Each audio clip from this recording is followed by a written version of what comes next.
ராம ராம ராம ராம ராம.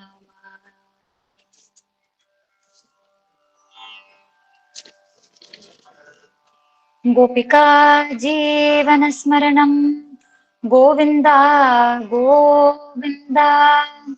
ஜானகி காந்த ஸ்மரணம் ஜெய ஜெய ராம ராம.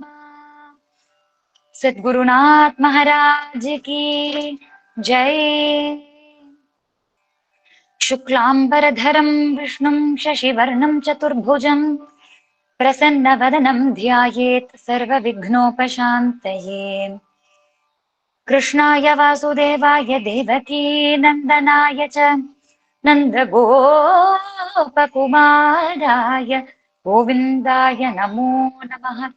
रामाय रामभद्राय रामचन्द्राय वेधसे रघुनाथाय नाथाय सीतायाः पतये नमः. गुरुर्ब्रह्मा गुरुर्विष्णुः गुरुर्देवो महेश्वरः गुरुः साक्षात् परं ब्रह्म तस्मै श्री गुरवे नमः. बुद्धिर्बलं यशोधैर्यं निर्भयत्वमरोगता अजाड्यं वाक्पटुत्वं च हनुमत् स्मरणात् भवेत्. गोपिका जीवनस्मरणं गोविन्दा गोविन्दा. जानकी कान्तस्मरणं जय जय राम राम. सद्गुरुनाथ महाराज की ஜெய். ஸ்ரீயப்பதியான பகவான் ஸ்ரீமன் நாராயணனுடைய பரம கிருப்பையினாலையும் சத்குருநாத்தாளுடைய பரிபூர்ணமான கட்டாட்சத்தினாலையும் இன்றைய தினம் மார்கழி அப்படின்றது ஒரு பக்கம், மாசானாம் மார்கசீர்ஷோகம் அப்படின்னு பகவானே கீதையில சொல்லியிருக்கார். அதுக்கேத்த மாதிரி வரிசையா நிறைய உபன்யாசங்களை நெல்லை சகசரநாம மண்டலி ஏற்பாடு பண்ணியிருக்கா. அந்த மார்கழியிலையுமே மிகவும் சிறந்த நாள் அப்படின்றது வைகுண்ட ஏகாதசி. இந்த நன்னாள், இந்த ரொம்ப புனிதமான நாள், உகந்த நாள் அன்னைக்கு நம்மளால பகவானோட நாமங்களையும் பகவானோட கதைகளையும் கேட்கறதுக்கான ஒரு அருமையான சத்சங்கத்துல ஒரு பங்கேற்கிறதுக்கான ஒரு பாக்கியம் நமக்கு கிடைச்சிருக்கு. நெல்லை சகசரநாம மண்டலி மூலமா கிடைச்சிருக்கு. பகவான் எப்பவுமே பக்தாள ரட்சணம் பண்றது அப்படின்றதே ஒரே குறிக்கோளா வச்சுருக்கார். அப்படி எத்தனையோ பக்தாள ரட்சணம் பண்ணியிருக்கார், எத்தனையோ துஷ்டால அழிச்சிருக்கார். பகவத்கீதையிலேயே பகவான் எதுக்காக அவதாரம் எடுக்கிறார் அப்படின்ற காரணத்தை சொல்றார். சாது பரித்ராணம் துஷ்ட விநாசனம் துஷ்ட நிராசனம் தர்ம சம்ஸ்தாபனம். இது ரொம்ப பிரசித்தமா நமக்கு தெரிஞ்ச விஷயம்தான். சாது பரித்ராணம் சாதுக்களை ரட்சிப்பதற்காக, துஷ்ட நிராசனம் துஷ்டர்களை அழிப்பதற்காக, தர்ம சம்ஸ்தாபனம் தர்மத்தை ஸ்தாபிப்பதற்காக அப்படின்னு மூணா கொடுத்திருக்கார். இந்த 3 காரியங்களை பண்றதுக்காக, இந்த 3 இலக்கை நோக்கி, இந்த 3 விஷயங்களுக்காக பகவான் ஒவ்வொரு யுகத்திலையும் அவதாரம் பண்றார். அவதாரம், அவதரத்தி, மேலிருந்து கீழே இறங்குவது அப்படின்றது அவதாரம். அப்போ அந்த அவதாரம் அப்படின்றது வெறும் 1 2 அப்படின்னு கேட்டா இல்ல, 10 அவதாரம்னு சொல்லுமே. மத்ஸ்ய கூர்ம வராக நிருசிம்ஹ அப்படின்னு 10 அவதாரங்கள் சொல்லிட்டு வரோமே, இந்த 10 தான் அவதாரமா அப்படின்னா கிடையாது. பொதுவா நமக்கு சொல்லப்பட்டது 10 அவதாரம்.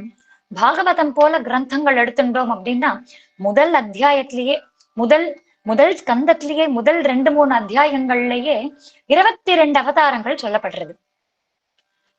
மத்த கிரந்தங்கள் எடுத்துட்டோம்னா வெவ்வேறு கணக்கு மாறுறது. அப்போ எது ஹையஸ்டோ, நம்ம மோடுன்னு சொல்லுவோம் இல்லையா, மீன் மீடியன் மோடு, அந்த மோடுன்றதுல எது ஹையஸ்டோ அததான் அவதார எண்ணிக்கையா எடுத்துக்கணுமா அப்படின்னு கேட்டா கண்டிப்பா கிடையாது. அவதார எண்ணிக்கை அப்படின்றது என்னன்னா எண்ணுக்கு அடங்காதது அப்படின்றதுதான் எண்ணிக்கையே. இன்ஃபைனைட், நம்மளால கணக்கிடவே முடியாது. அப்படின்றதுதான் எண்ணிக்கையே. அப்படி பகூனிமே வியதீதானி ஜென்மானி தவச்ச அர்ஜுன அப்படின்னு பகவானே கீதையில சொல்றாரு. வெறும 10க்கு அடங்கியது, 22 அவதாரங்களுக்கு அடங்கியது அப்படின்றது கிடையாது. பகவானும் இவ்வளவு காரியம் பண்ணணும்.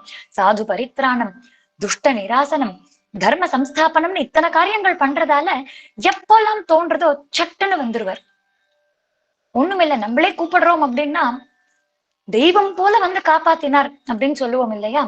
அந்த தெய்வம் மானுஷ ரூபம் அப்படின்னு மனுஷ ரூபத்துல தெய்வமா வந்து பட்டுன்னு மறைஞ்சு போயிடுவார். அது கூட அவதாரம் தானே, அது கூட ஒரு கணம் வந்தாலுமே பகவான் வந்தது அதான கணக்கு. அப்போ எப்ப வேணாலும் எப்படி வேணாலும் அவர் அவதாரம் எடுக்கலாம். அவர் யாருக்கும் கட்டுப்பட்டவர் கிடையாது. மாயை அப்படின்றதுதான் அவருக்கு கட்டுப்பட்டு இருக்கக்கூடியது. அதனால இந்த சமயத்துல இப்படிதான் அவதாரம் எடுப்பேன், இப்படிதான் பிளான் பண்ணிட்டு வருவேன் அப்படின்றது ஒண்ணு பகவானுக்கு கிடையவே கிடையாது. அதனால பகூனிமே வியதீதானி ஜென்மானி, எனக்கு எத்தனையோ ஜென்மங்கள் தாண்டி வந்திருக்கேன், எத்தனையோ ஜென்மாக்கள் நீயும் தாண்டி வந்திருக்க. ஆனா என்னோடது எல்லாமே ஜென்ம கர்மச்சமே திவ்யம். என்னோட அவதாரங்கள், என்னோட லீலைகள் அப்படின்றது ஜென்மா கர்மா. ஜென்மம் அப்படின்றது அவதாரம், கர்மா அப்படின்றது லீலைகள். இது எல்லாமே திவ்யம். ஜென்ம கர்மச்சமே திவ்யம். நானும் எத்தனையோ அவதாரங்கள் எடுத்திருக்கேன், நீயும் எத்தனையோ பிறப்பு எடுத்திருக்க அர்ஜுனா. ஆனா எனக்கு எல்லாமே ஞாபகம் இருக்கு, உனக்கு எதுவுமே ஞாபகம் இருக்காது. அப்பரம் பவதோ ஜன்ம பரம் ஜென்ம விவஸ்வதா கதமேதத் விஜானியம் துவம் ஆதோ புரோக்தவானிதி அப்படின்னு அர்ஜுனன் கேள்வி கேட்கிறான். நீ எப்படி பரமானது அப்படின்னு சொல்ல முடியும்? உனக்கு எல்லாமே ஞாபகம் இருக்குன்னு சொல்றியே, அது எப்படி கிருஷ்ணா அப்படின்னு 4வது அத்தியாயத்துல கேட்டுட்டு வரான் ஞான கர்ம சந்நியாச யோகத்துல. அப்ப அங்கதான் பகவான் பகூனிமே வியதீதானி, எத்தனையோ அவதாரங்கள் எடுத்திருக்கேன், எத்தனையோ ஜென்மாக்களா இருந்திருக்கேன். லோகோ அகுருவோ அப்படின்னு உபனிஷத் வாக்கியம். அப்பா அம்மா அப்படின்றவாளே எனக்கு கிடையாது.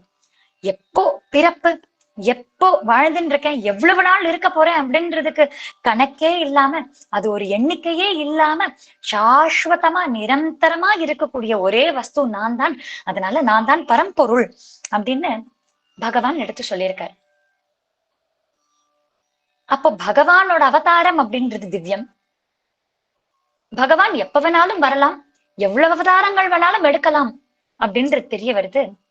இதுல முக்கியமான விஷயம் என்னன்னா, இன்னைக்கு நம்ம பார்க்க போற அவதாரம், இன்னைக்கு எந்த பக்தருக்கு அனுகிரகம் பண்ணினார், எந்த சரித்திரத்தை பார்க்க போறோம் அப்படின்னா கஜேந்திரனோட சரித்திரத்தை பார்க்க போறோம்.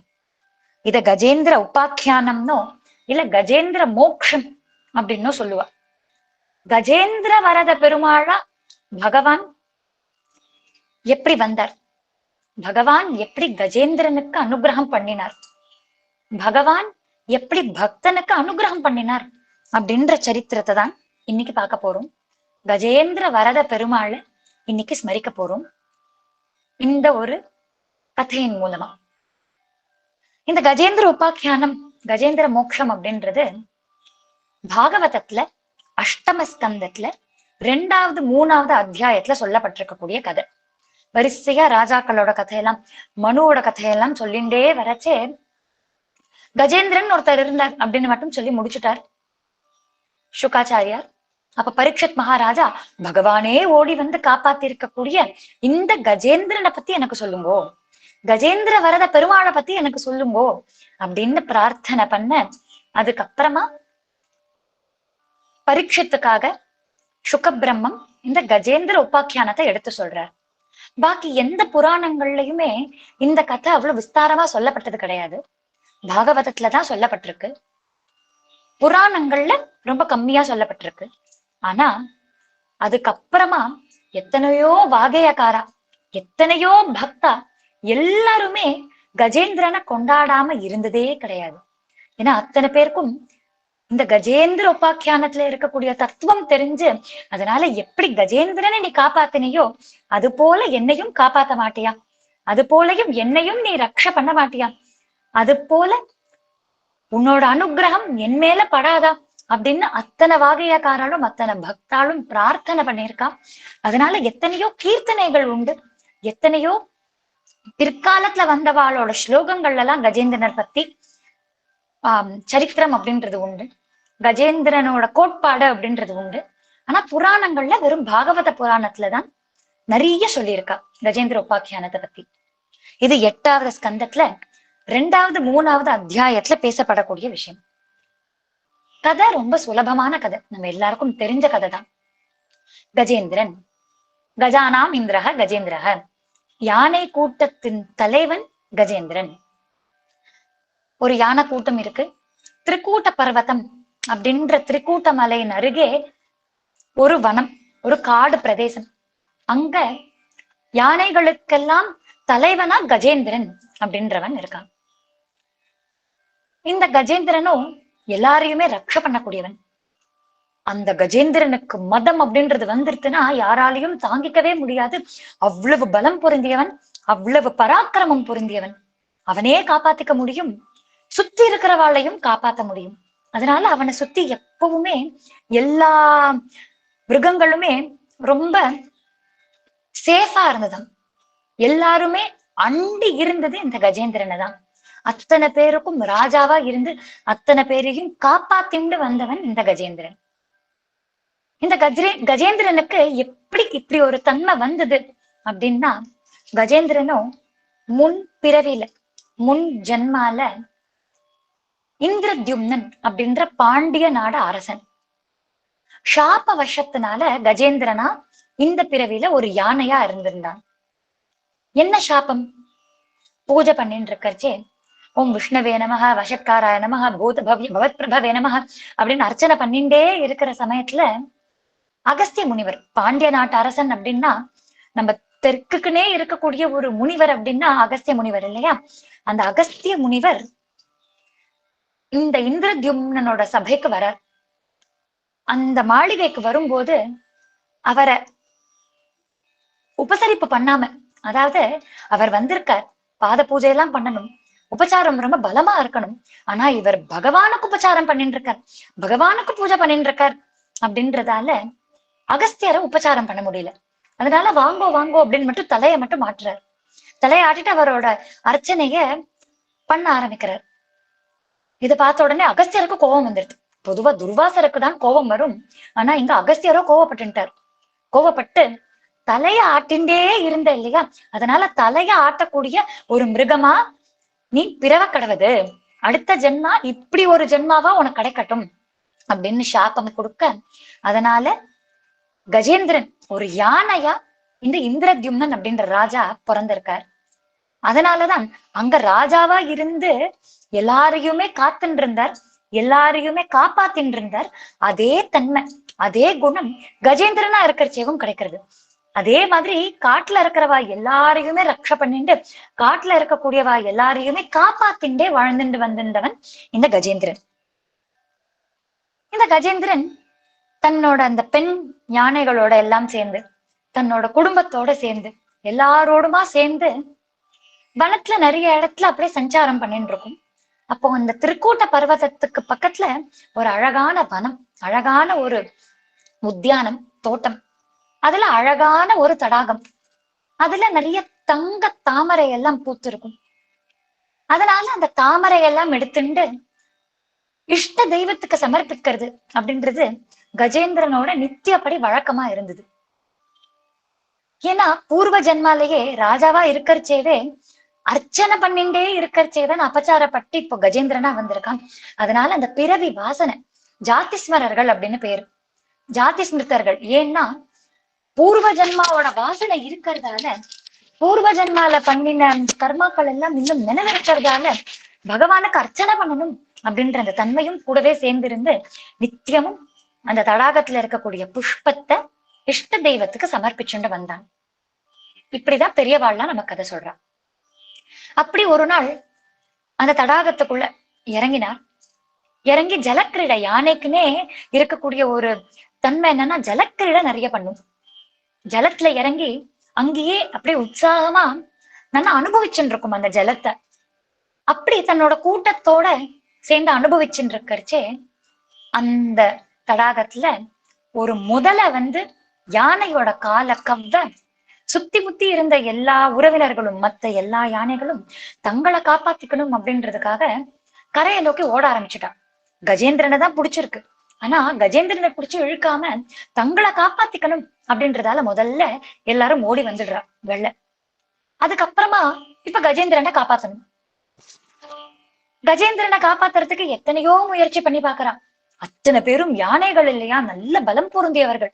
அத்தனை பேரும் பிடிச்சு இழுக்கிறா. ஆனாலும் கஜேந்திரனை பிடிச்சு இழுக்க முடியல. கஜேந்திரனுமே தன்னோட முயற்சியினால எப்படியாவது வெளில வந்துடணும், எப்படியாவது பிரயத்னப்பட்டு வெளில வந்துடணும்னு பாக்குறான். ஆனா அவனாலையும் முடியல. இந்த முதலை, இப்படி கால கவ்வின்னு இருக்கக்கூடிய முதலை யார் அப்படின்னா முதல்ல ஹூ அப்படின்ற கந்தர்வன். தேவல ரிஷியோட சாபத்தினால இப்ப முதலையா பிறந்திருக்கக்கூடிய ஒரு கந்தர்வன். என்ன சாபம் அப்படின்னா, தேவல ரிஷி நதியில இறங்கி பூஜை பண்ணிட்டு இருக்கச்சே இந்த கந்தர்வன் அந்த நதிக்குள்ள போய் அப்படியே ஜலத்துக்கு அடியில மறைஞ்சிருந்து அந்த ரிஷியினோட காலை பிடிச்சு இழுக்கிறானாம். அப்ப அந்த ரிஷி, ஒரு முதலைய போல என் காலை பிடிச்சு நீ இழுத்ததால அடுத்த பிறவியில முதலையா போக கடவுது அப்படின்னு சாபம் கொடுக்கிறார். அப்போ இங்க கஜேந்திரனோ இந்திரத்யும்னன்ற ராஜா சாப வசத்தால யானையா இருக்க, இந்த முதலையோ ஹூஹூ அப்படின்ற கந்தர்வன் சாப வசத்தினால முதலையா இருக்கார். இப்போ ரெண்டு பேரும் புடிச்சுண்டு ஒருத்தர் விடாம டக் ஆஃப் வார் நடந்துட்டே இருக்கு. போராட்டமானது நடந்துட்டே இருக்கு. யானையோ தன் பலத்தை எல்லாம் உபயோகப்படுத்தி பாக்குறது, ஆனா வெளில வரவே முடியல. பலம்னா எல்லாரையுமே அழிக்கக்கூடிய பலம், எல்லாரையுமே காப்பாற்றக்கூடிய பலம். ஆனாலும் அது எல்லாமே நிலத்துலதான் செல்லுபடியாகும். முதலையோ நீர்ல நல்ல பலம் பொருந்தியது, யானையோ நிலத்துல பலம் பொருந்தியது. அப்போ நீர்ல இருக்கக்கூடிய ஜந்துக்கள் தான் ஒருத்தர் பரஸ்பரமா சண்டை போட்டுக்கணும். நிலத்துல இருக்கக்கூடிய ஜந்துக்கள் தான் பரஸ்பரம் சண்டை போட்டுக்கணும். அப்போதான் உண்மையான பலம் தெரியும். ஆனா இப்போ யானையோ பலம் இழந்து நீருக்குள்ள வந்திருக்கு, இந்த தடாகத்துக்குள்ள வந்திருக்கு. இந்த சந்தர்ப்பத்துல யானையோட காலை பிடிச்சு முதல்ல இழுக்கிறதால தனக்கே ஒரு பலவீனமா இருந்துதான் கஜேந்திரனுக்கு. ஏன்னா தன்னோட நிலம் இல்ல, தன்னோட ஒரு ஏரியா இல்ல, தனக்கு வேண்டிய சூழல் இல்ல அப்படின்றதால ரொம்ப பலகீனமா தோணி எவ்வளவோ முயற்சி பண்றது, எப்படியாவது வெளியில வந்துடணும், எப்படியாவது நம்மளை காப்பாத்திக்கணும் அப்படின்னு பிரயத்னம் பண்றது. ஆனா பண்ணிண்டே இருக்க எத்தனையோ பல வருஷங்கள் கரண்டு ஓடுறது. முதல்ல தானே பிரயத்னம் பண்ணிட்டு சுத்தி முத்தி இருந்த பந்துக்கள்லாம் உபகாரம் பண்ணினான். ஆனா அவளாலையும் முடியல, இந்த யானையாலையும் முடியல. சுத்தி இருக்கிறவாள்லாம் எத்தனை வருஷம் இருப்பா? முதல்ல கொஞ்சம் கொஞ்சமா மத்த உறவினர்கள்லாம் கிளம்ப ஆரம்பிக்கிறான். அப்புறம் பத்னிமார்கள்லாம் அங்கேயே இருந்தா. அப்புறமா எங்களுக்கும் நிறைய காரியம் இருக்கு, நாங்க கிளம்புறோம் அப்படின்னு கிளம்பிட்டான். நண்பர்கள்லாம் கொஞ்ச நேரம் இருந்து பார்த்தான், அவளாலையும் முடியல, அதனால கிளம்பிட்டான். இப்போ யானையே பிரயத்னம் பண்ணிட்டு இருக்கு. பிரயத்னம் பண்ணி என்னால முடியாதது என்ன இருக்க போறது, நான் பண்ணிடுறேன், நான் பரட்டிடுறேன் அப்படின்னு அந்த யானையும் முயற்சி பண்ணிட்டே இருக்கு, பிரயத்னம் பண்ணிட்டே இருக்கு. ஆனா யானையாலையும் முடியல. எவ்வளவு வருஷ காலம் அப்படின்னா 1000 வருஷம் காலம் அந்த யானை அங்கேயே மாட்டின்னு இருக்கு. முதலையும் அப்படியே கவ்விண்டே இருக்கு. இது கதையா சொல்லிடலாம். 1000 வருஷம் காலம் முடியுமா அப்படின்னா 1000 வருஷம் நம்மளோட வருஷமும் கூட கிடையாது, நம்மளோட மனுஷ வருஷமும் கிடையாது. தேவ வருஷ காலம் 1000 வருஷம். தேவ வருஷம் அப்படின்றது என்ன? நம்மளோட உத்தராயணம் அப்படின்றது தேவர்களோட பகல், நம்மளோட தட்சிணாயனம் அப்படின்றது தேவர்களோட இரவு. இது இவாளுக்கு ஒரு நாள், நம்மளோட ஒரு வருஷம் அப்படின்றது ஒரு நாள் அவளுக்கு. அப்படி தேவர்களோட கணக்குல 1000 வருஷ காலம் இந்த ஒரு யானையும் இந்த ஒரு முதலையும் துளி கூட ஒருத்தர் ஜெயிச்சுக்காம, அந்த போர்ல யாருக்கு வெற்றினே தெரியாம, கொஞ்சம் கூட மாறாம அங்கேயே நின்னுட்டு இருக்கா அப்படின்னா, அங்கேயே போராடின்னு இருக்கா அப்படின்னா என்ன அர்த்தம்? இத அந்த யானை யோசிக்க ஆரம்பிச்சது. இந்த முக்கியமான விஷயம் என்னன்னா, கதை சொல்லிட்டு போயிடலாம். யானை பெருமாளை கூப்பிட பெருமாள் வந்து காப்பாத்தினார் அப்படின்னு சொல்லிட்டு போயிடலாம். ஆனா கதை அதோட முடியாது. கஜேந்திர மோட்சம் அப்படின்னு எடுத்துட்டோம்னா கதை இந்த யானை முதல்ல பெருமாள் வந்தார் அப்படின்ற கதை 10 நிமிஷத்துல முடிஞ்சிடும். அதுக்கு மேல கதையே கிடையாது. ஆனா உள் அர்த்தங்கள், உள் தத்துவம் அப்படின்றது ரொம்ப ஆழமானது. அப்ப இத்தனை வருஷ காலம் அந்த யானை காத்துன்னு இருக்கு. யோசிச்சு பாக்குறது, இப்ப யாருமே உதவுறதுக்கு கிடையாது, யாருமே கூட கிடையாது. அப்போ எதுதான் என்ன காப்பாத்த போறது? யார் என்ன காப்பாத்த போறா? யார் என்ன இந்த கஷ்டத்துல இருந்து விடுவிக்க போறா அப்படின்னு யோசிக்கிறது. ஒன்னொன்னா யோசிச்சு பாக்குறது. என்னதான் இருந்தாலும் இவ்வளவு வருஷ காலம் எல்லாருமே என்னை விட்டு போயிட்டா. எல்லாரும் அவாவா காரியத்தை பண்றதுக்காக கிளம்பி போயிட்டா. அப்படி அவ கிளம்பி போனாலும் மாறாம எல்லா விஷயமும் நடந்துட்டே இருக்கேன். இப்ப முதல்ல ஒரு விஷயம் என்னன்னா, இந்த முதல்ல கால கவின்னு இருக்கு, நானும் இங்க இருக்கேன். இத்தனை வருஷ காலம் கரண்டு ஓடி இருக்கு அப்படின்னா எனக்கும் எதுவும் ஆகல, அந்த முதலைக்கும் எதுவும் ஆகல, ரெண்டு பேருமே வெற்றி பார்க்கல, ரெண்டு பேருமே தோல்வியும் பார்க்கல அப்படின்னா அப்ப இதுல வேற ஏதோ ஒரு அர்த்தம் இருக்கு. பகவான் நம்மள வச்சுட்டு ஏதோ லீலை பண்றதுக்கு காத்துட்டு இருக்கார். இந்த உலகத்துக்கு ஏதோ ஒரு பெரிய லீலை, பெரிய ஒரு லெசன், பெரிய ஒரு விஷயமானது, பெரிய ஒண்ணு ஞானமானது இந்த உலகத்துக்கு கிடைக்க போறது. உள்ள இன்ட்ராஸ்பெக்ட் பண்ணி நம்ம பார்க்கணும். ஏன் நடக்கிறது, ஏன் நம்ம இவ்வளவு வருஷ காலம் இங்கேயே இருக்கோம், முதலையும் அப்படியே இருக்கு, ரெண்டு பேருக்குமே வெற்றி தோல்வி இல்லாம ஏன் இருக்கும் அப்படின்றத உள்ள ஆராய்ஞ்சு பார்க்கணும் அப்படின்னு அந்த யானை யோசிக்க ஆரம்பிக்கிறது. யோசிக்கிறது தான் முதல் படி. யோசிச்சு பார்த்து இவ்வளவு வருஷம் எல்லாமே நடந்துட்டே இருக்கு. கரெக்டா 6 மணி ஆனா சூரியன் உதிக்கிறார். சாயங்காலம் 6 மணி ஆன உடனே அஸ்தமனம். சந்திரன் இரவு மட்டுமே வரார். கார்த்தால ஆன உடனே மறைஞ்சு போயிடுறார். காத்து வீசிண்டே இருக்கு. நதியெல்லாம் சமுத்திரத்தை நோக்கிதான் போகுது. யமன் ஒரு நாள் கூட இன்னைக்கு நான் ரெஸ்ட் எடுத்துக்கிறேன், ஹாலிடே எடுத்துக்கிறேன், இவாவா இன்னைக்கு வர வேண்டியவா, யமலோகத்துக்கு வர வேண்டியவா எல்லாரையுமே நான் விட்டுடுறேன், இன்னைக்கு நான் வேலை பார்க்க மாட்டேன்னு இன்னைக்காக சொல்றாளா? அதுவும் இல்லை. கரெக்டா டைமுக்கு டைம் எல்லாமே நடந்துட்டு இருக்கு. அந்தந்த வேளையில அந்தந்த ரித்துக்கள், அந்தந்த சீசன், அதாவது கோடையானா கோடையா இருக்கு, கிரீஷ்ம காலமா இருந்தா கிரீஷ்ம காலம், வருஷா காலமா இருந்தா வருஷா காலம், மழை வர வேண்டிய சமயத்துல கரெக்டா வருது, குளிர வேண்டிய சமயத்துல குளிருது, நல்லா சூடா இருக்க வேண்டிய சமயத்துல நல்லா சூடா இருக்கு. இப்படி ஒன்னொன்னும் கரெக்டா நடக்க வேண்டிய சமயத்துல நடந்துட்டே இருக்கேன். இது எப்படி நடக்கிறது? மரம் செடி கொடி எல்லாம் தன்னால வளர்றதே, அதை யார் காப்பாத்துறா? இப்ப நான் காப்பாத்திக்கணும்னு நினைக்கிறேன் என்ன, ஆனா இந்த மரம் செடி கொடி எல்லாம் காப்பாத்தாமையே காப்பாத்தப்படுறதே. அப்ப யார் அதை காப்பாத்தின்னு இருக்கா? என்ன நடக்கிறது? என்னை சுத்தி யார் இருக்கா? காப்பாத்த போறவா யார்? அப்போ பீஷாஸ்மாத் வாத்தப்பவதே பீஷோதேதி சூரியக பீஷோச்ச இந்திரஷ்ட அக்னிஷ்ட அப்படின்னு வேத வாக்கியம். பீஷாஸ்மாத் வாத்தப்பவதே, அக்னியா இருக்கட்டும், இந்திரனா இருக்கட்டும், குபேரனா இருக்கட்டும், யமனா இருக்கட்டும், சூரியனா இருக்கட்டும், சந்திரனா இருக்கட்டும், யாரை எடுத்திருந்தாலும் எல்லாருமே யாரோ ஒருத்தரோட ஆக்ஞைக்கு கட்டுப்பட்டு வாழ்ந்துட்டு இருக்காளே. தான்னு 6 மணி ஆனா சூரியன் வரார், தான்னு 6 மணி ஆனா அஸ்தமனம் ஆயிடுறாரு. எப்படி நடக்கிறது? யார் இதெல்லாம் கண்காணிச்சுட்டு இருக்கா? யார் இதெல்லாம் பார்த்துட்டு இருக்கா? யார் இதெல்லாம் சூப்பர்வைஸ் பண்ணிட்டு இருக்கா? அப்போ நான் யாரையாவது போய் சரணடையணும், யாராவது என்ன இந்த ஒரு கோரமான கஷ்டத்துல இருந்து காப்பாத்தணும்னா அது யாரோ ஒருத்தர் ஏற்கனவே பயந்துன்னு இருக்கிறவாளால என்ன காப்பாத்த முடியாது. யார் என்ன காப்பாத்த முடியும்னா யார் எல்லாரையுமே கட்டி போட்டு வச்சுட்டு இருக்காளோ, யார் எல்லாருக்குமே நாதனா இருக்காளோ, யார் எல்லாரையுமே காப்பாத்தின்னு இருக்காளோ அப்பேற்பட்ட தெய்வம் என்ன காப்பாத்தணும்.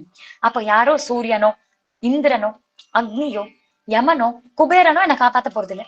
அவளால எனக்கு எந்த பிரயோஜனமும் இருக்க போறது இல்லை. அப்ப என்னை காப்பாத்த வேண்டியவர் இவா எல்லாரும் யாருக்கு கட்டுப்பட்டிருக்காளோ அவர்.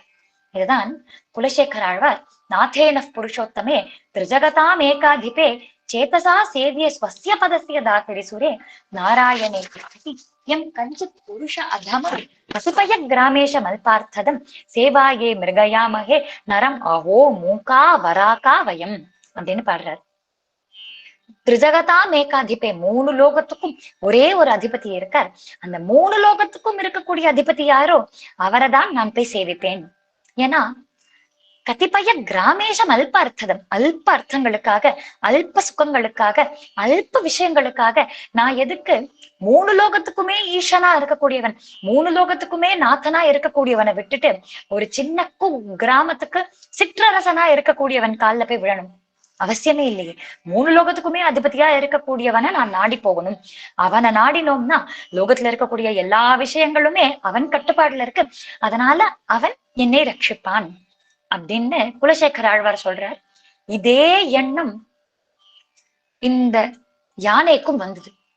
அதனால இப்ப கூப்பிட்டா என்னை யாராவது காப்பாத்துங்கோ அப்படின்னு கூப்பிடுறதா இல்ல, கூப்பிடுறதா இருந்தா மூலமே அப்படின்னு கூப்பிடணும்.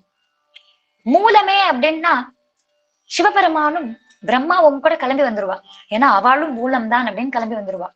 அப்போ இவாள்லாம் கிளம்பி வரக்கூடாது, எல்லாருக்கும் ஆதியா, எல்லாருக்குமே பீஜத்துக்கெல்லாம் பீஜமா இருக்கக்கூடியவன், அகம் பீஜ பிரதஸ்திதா அப்படின்னு பகவானே கீதையில சொல்லியிருக்கார். நான் தான் எல்லா இடத்துலயுமே பீஜமா இருக்கேன், எல்லா இடத்துலயுமே விதையா இருக்கேன், நான் தான் விதை, என்னிடமிருந்துதான் இந்த லோகமே ஆரம்பிக்கிறது அப்படின்னு சொல்லியிருக்காரு இல்லையா. அப்போ அந்த பீஜம் ஆதி மூலமே அப்படின்னு கூப்பிட்டாதான் பகவான் வருவார். அதனால ஆதி மூலமான பகவான் என்னை ரட்சிக்கட்டும் அப்படின்னு ஆதி மூலமே அப்படின்னு கூப்பிட பகவான் ஓடோடி வந்தார். எப்படி ஓடி வந்தார் அப்படின்னா, அவரோட ஆயுதங்கள் எல்லாமே அப்படியே எது கையில கிடைக்கிறதோ அதை அப்படியே எடுத்துட்டு வர்றார். கையில கிடைச்சதை எடுத்துட்டு வந்தோம்னு சொல்லுவோம் இல்லையா, அந்த மாதிரிதான் வர்றார். சங்கமும் சக்கரமும் எந்தெந்த கையில இருக்கணுமோ அந்தந்த கையில இல்லாம எதெல்லாம் கிடைக்கிறதோ அப்படியே பொறுக்கி எடுத்துட்டு வர்றார் எல்லா ஆயுதமும். அன்னைக்கு கருடனுக்கு பூலோகத்துக்கு வரணும் அப்படின்ற அப்பாயின்மெண்டே கிடையாது. அதனால அவர் பாட்டுக்கு இருந்தார். ஆனா பகவான் இப்பவே கிளம்பி ஆகணும், இப்பவே கிளம்பி ஆகணும் அப்படின்னு ரொம்ப யோக நித்ரையில அவர் பாட்டுக்கு இருந்திருந்தார், சாந்தமா இருந்திருந்தார். ஆனா இப்படி ஆதி மூலமே அப்படின்னு இந்த கஜேந்திரன் கூப்பிட்டதால வேகமா கிளம்பி வர்றார், ஓடோடி வர்றார். கருடனுக்கும் ஒண்ணுமே புரியல. கருடனும் இன்னைக்கு நம்ம பூலோகத்துக்கு போகவே வேண்டாமே, நமக்கு ஷெட்யூலே இல்லையே, எதுக்காக போயிட்டு இருக்கோம் அப்படின்னா, அதெல்லாம் இல்ல கிளம்பி ஆகணும். சரி கிளம்பி ஆகணும்னு சொல்றேளே, எங்க போகணும்? ஓலா ராபிடோலாம் கூட டெஸ்டினேஷன் கேட்பாளே, டெஸ்டினேஷனை சொல்லுங்க, டெஸ்டினேஷன் சொல்லாம நான் எங்க கிளம்புவேன் அப்படின்னா கருடன் தரன்னு எடுத்துன்னு வந்தார், ஏறி உட்காந்துருந்தார், போ அப்படின்னு மட்டும் அனுப்பி விடுறாரு. அப்ப அந்த அளவுக்கு ஒரு பரபரப்பாம், அந்த அளவுக்கு ஒரு ஒரு பேனிக் அப்படின்னு சொல்லுவோம் இல்லையா, அந்த ஒரு பரபரப்பா பகவான் கிளம்பி வர்றார். ஏன்னா இந்த க்ஷணமே கஜேந்திரனை ரக்ஷ பண்ணணுமே அப்படின்றதால வந்தார். திருக்கூட்டமலை கிட்ட வந்தார்.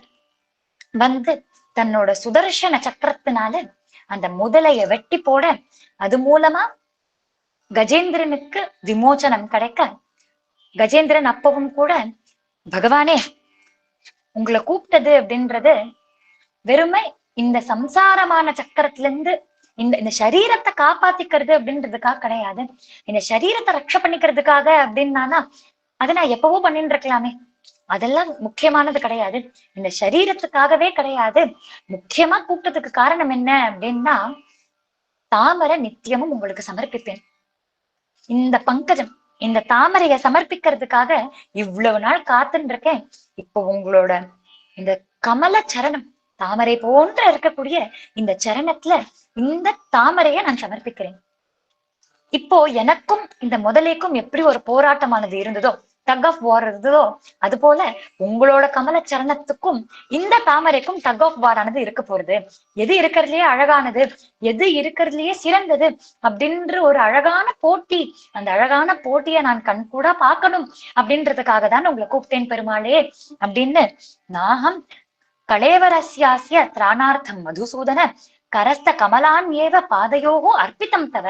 உங்களோட கமல சரணங்கள்ல இந்த கமலத்தை அர்ப்பணம் பண்றதுக்காக, தாமரை போன்ற உங்களோட கமல சரணங்கள், அந்த சரணத்துல தாமரையை அர்ப்பணம் பண்ணணும் அப்படின்றதுக்காக தான் உங்களை வர வச்சேன் அப்படின்னு கஜேந்திரன் சொல்ல, பகவானும் அந்த கஜேந்திரனுக்கு அனுகிரகம் பண்ணி கஜேந்திரனுக்கு மோட்சத்தை அளித்தார் அப்படின்றது கஜேந்திர மோட்சம்.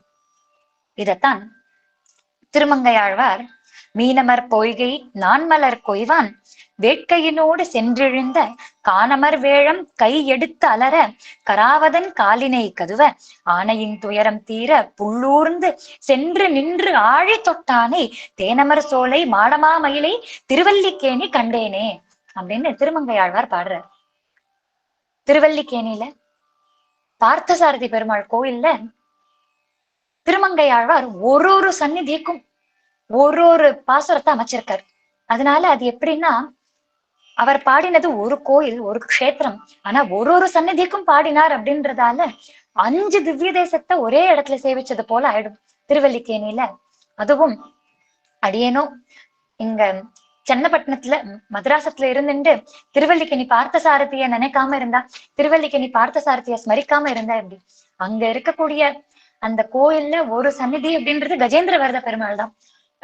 அதனால அந்த கஜேந்திர வரத பெருமாளையுமே ஸ்மரிச்சுண்டு இந்த க்ஷேத்திரத்துக்கு அதிபதியா இருக்கக்கூடிய திருவல்லிக்கேணி பார்த்த சாரதியும் ஸ்மரிக்கக்கூடிய ஒரு பரம பாகியம் இன்னைக்கு நமக்கு இந்த கஜேந்திர மோட்சம் சரித்திரத்தின் மூலமா. அதனால அவர் சொல்றார், தேனமர் சொலை மாடமாமயிலே திருவல்லிக்கேணி கண்டேனே ஆனையின் துயரம் தீர புள்ளூர்ந்து சென்று நின்று ஆழி தொட்டானே அப்படின்னு பாடுறார். இது முழுக்க கஜேந்திர மோட்சம், கஜேந்திர வரத பெருமாளா இருக்கார் அப்படின்றது திருமங்கையாழ்வார் ரொம்ப அழகா இந்த பாசுரத்தின் மூலமா சாதிச்சிருக்கார். அப்போ இந்த கஜேந்திரன் ஆதி மூலமே அப்படின்னு கூப்பிடுறான், அதனால பகவான் வந்து காப்பாத்துறார் அப்படின்றது கதை. இது வரைக்கும் ரொம்ப சுலபமா யார் வேணாலும் சொல்லிடலாம், ரொம்ப சுலபமா நமக்கு தெரிஞ்ச கதை தான். இதுக்கப்புறமா தான் தத்துவங்களே. முக்கியமான தத்துவம் என்ன அப்படின்னா, இந்த யானைக்கு இப்படி ஒரு ஸ்மரணையானது எப்படி வந்தது? ஜாதி ஸ்மிருதாக அப்படின்னு சொல்றோம். அதனால பூர்வ ஜென்மா வாசனை, பூர்வ ஜென்மா ஸ்மிருதி அவளுக்கு இருந்து அது மூலமா பகவான நினைச்சுண்டார். கடைசியில யாருமே காப்பாத்த முடியாது, பகவான் தான் காப்பாத்தணும் அப்படின்னு நிச்சயம் பண்ணிட்டு பகவானையே கூப்பிட்டார். அதனால பகவான் வந்தார் அப்படின்றது ஒரு பக்கம் இருந்தாலும், இந்த ஸ்மரணை அப்படின்றது எப்படி முதல்ல வந்தது? இந்த ஸ்மரணை அப்படின்றது அகம் ஸ்மராமி மத் பக்தம் நயாமி பரமாம் கதிம் அப்படின்னு பகவானே சொல்லியிருக்காரு. இப்ப நம்ம எல்லாருமே இங்க கூடி இருக்கோம். இந்த புண்ணிய காலத்துல பகவானை நினைக்கிறதுக்கான ஒரு பரம பாக்கியம் நம்ம எல்லாருக்கும் கிடைச்சிருக்கு. இது நம்மளோட ஒரு பிரயத்னத்தால கிடைக்கிறதா, நம்மளோட ஒரு முயற்சியினால கிடைக்கிறதா அப்படின்னா கிடையாது. அவனை நினைக்கிறோம்னா அது அவனோட அருளால மட்டும்தான் முடியும். அப்போ ஹரிஸ்மரணை அப்படின்றது மிகவும் முக்கியம். அந்த ஸ்மரணையில நம்ம ஈடுபட ஈடுபட ஈடுபட பகவானும் நம்மள நினைச்சு நினைச்சு நினைச்சு உபாசனை அப்படின்றதே அவர்கிட்ட நம்ம போறது அப்படின்றதாலதான். அதனால நமக்கும் அவருக்கும் இருக்கக்கூடிய இடைவேளையானது குறையும்.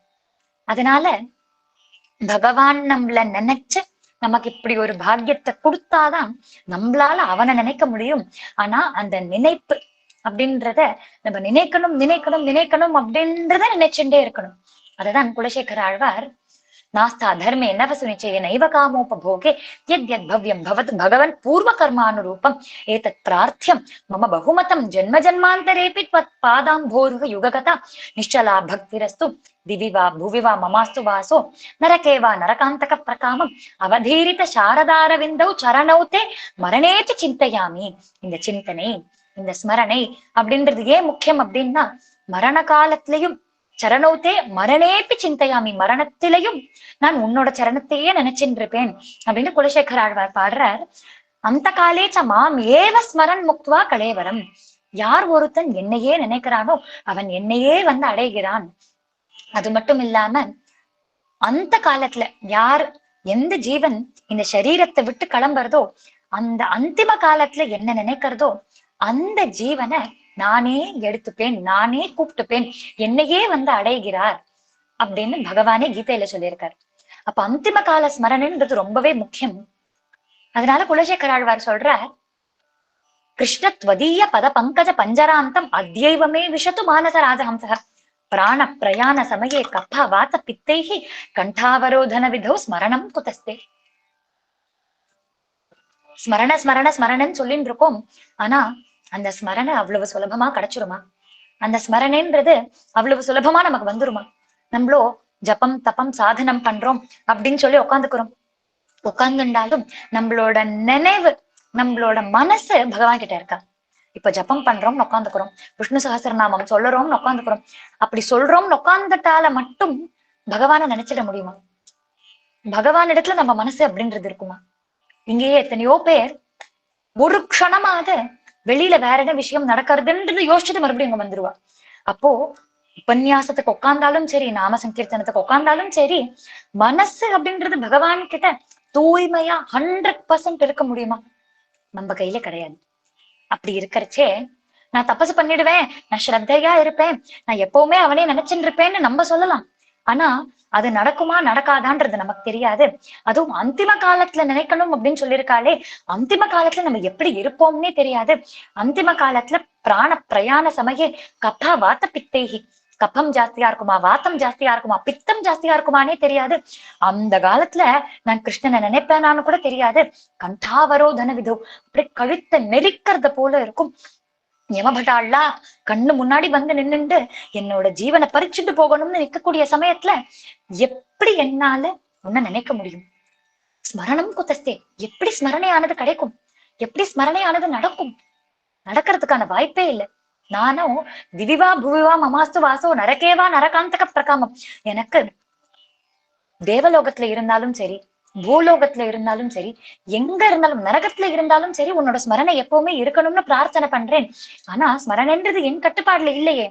அதனால கிருஷ்ணா, ஸ்வதீய பத பங்கஜ பஞ்சர அந்தம் அத்யைவமே விஷத்து மானச ராஜஹம்சக. அதனால ஸ்மரணை என்னால பண்ண முடியுமான்னு தெரியாது கிருஷ்ணா. எனக்கு அந்த தகுதியெல்லாம் இருக்கான்னு தெரியாது. எனக்கு அந்த திறமை எல்லாம் இருக்கான்னு தெரியாது கிருஷ்ணா.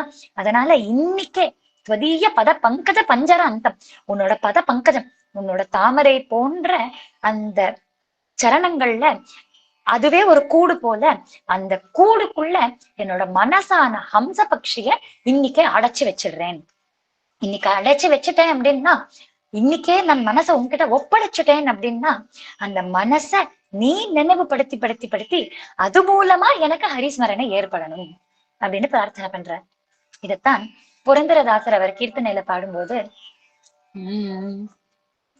ஹரி ஹரிஸ்மரணೆ ಮಾಡೋ ನಿರಂತರ, ಹರಿಸ್ಮರಣೆ ಮಾಡೋ ನಿರಂತರ,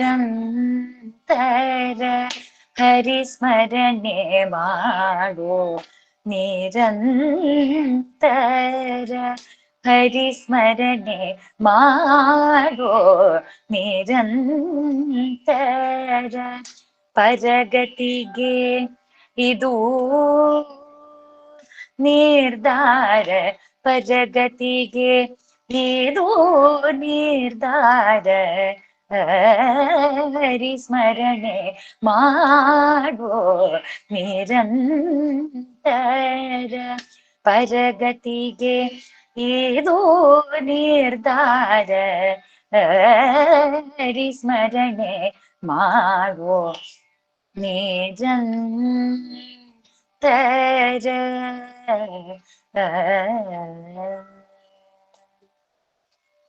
ದುರಿತ ಗಜಕ್ಕೆ ಕಂಠೀರವ ನೆನೆಸಿದ, ದುರಿತ ಗಜಕ್ಕೆ ಕಂಠೀರವ ನೆನೆಸಿದ, ದುರಿತ ಗಜಕ್ಕೆ ಕಂಠೀರವ ನೆನೆಸಿದ, ಶರಣಾಗತ ರಕ್ಷಕ,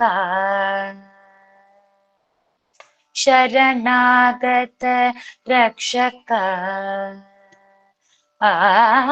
ಶರಣಾಗತ ರಕ್ಷಕ ಪಾವನಾನಿ, ಶರಣಾಗತ ರಕ್ಷಕ ಪಾವನಾನಿ, ಶರಣಾಗತ ರಕ್ಷಕ ಪಾವನಾನಿ, ಹರಿಸ್ಮರಣೆ ಮಾಡೋ ನಿರಂತರ.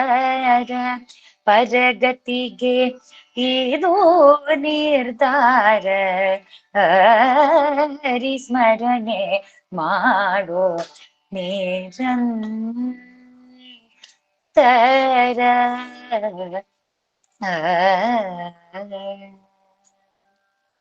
ಹರಿಸ್ಮರಣೆ ಮಾಡೋ ನಿರಂತರ, துரித கஜகே கண்டீரவ நினைசித. புரந்தரதாசரும் எடுத்து பாடுறச்சே, அன்னைக்கு கஜேந்திரன் நினைச்சான் இல்லையா? அப்ப கஜேந்திரன் ஏன் நினைச்சான் அப்படின்னா, அவனுக்கு அந்த ஸ்மரணை இப்ப அடுத்தடுத்து பார்க்க போறோம். அவனுக்கு எப்படி அந்த ஸ்மரணை வந்தது அப்படின்றது. அப்ப அந்த ஸ்மரணை வந்து பகவானோட அனுகிரகத்தினால, பகவானோட கட்டாட்சத்தினால அந்த ஸ்மரணை வந்தது.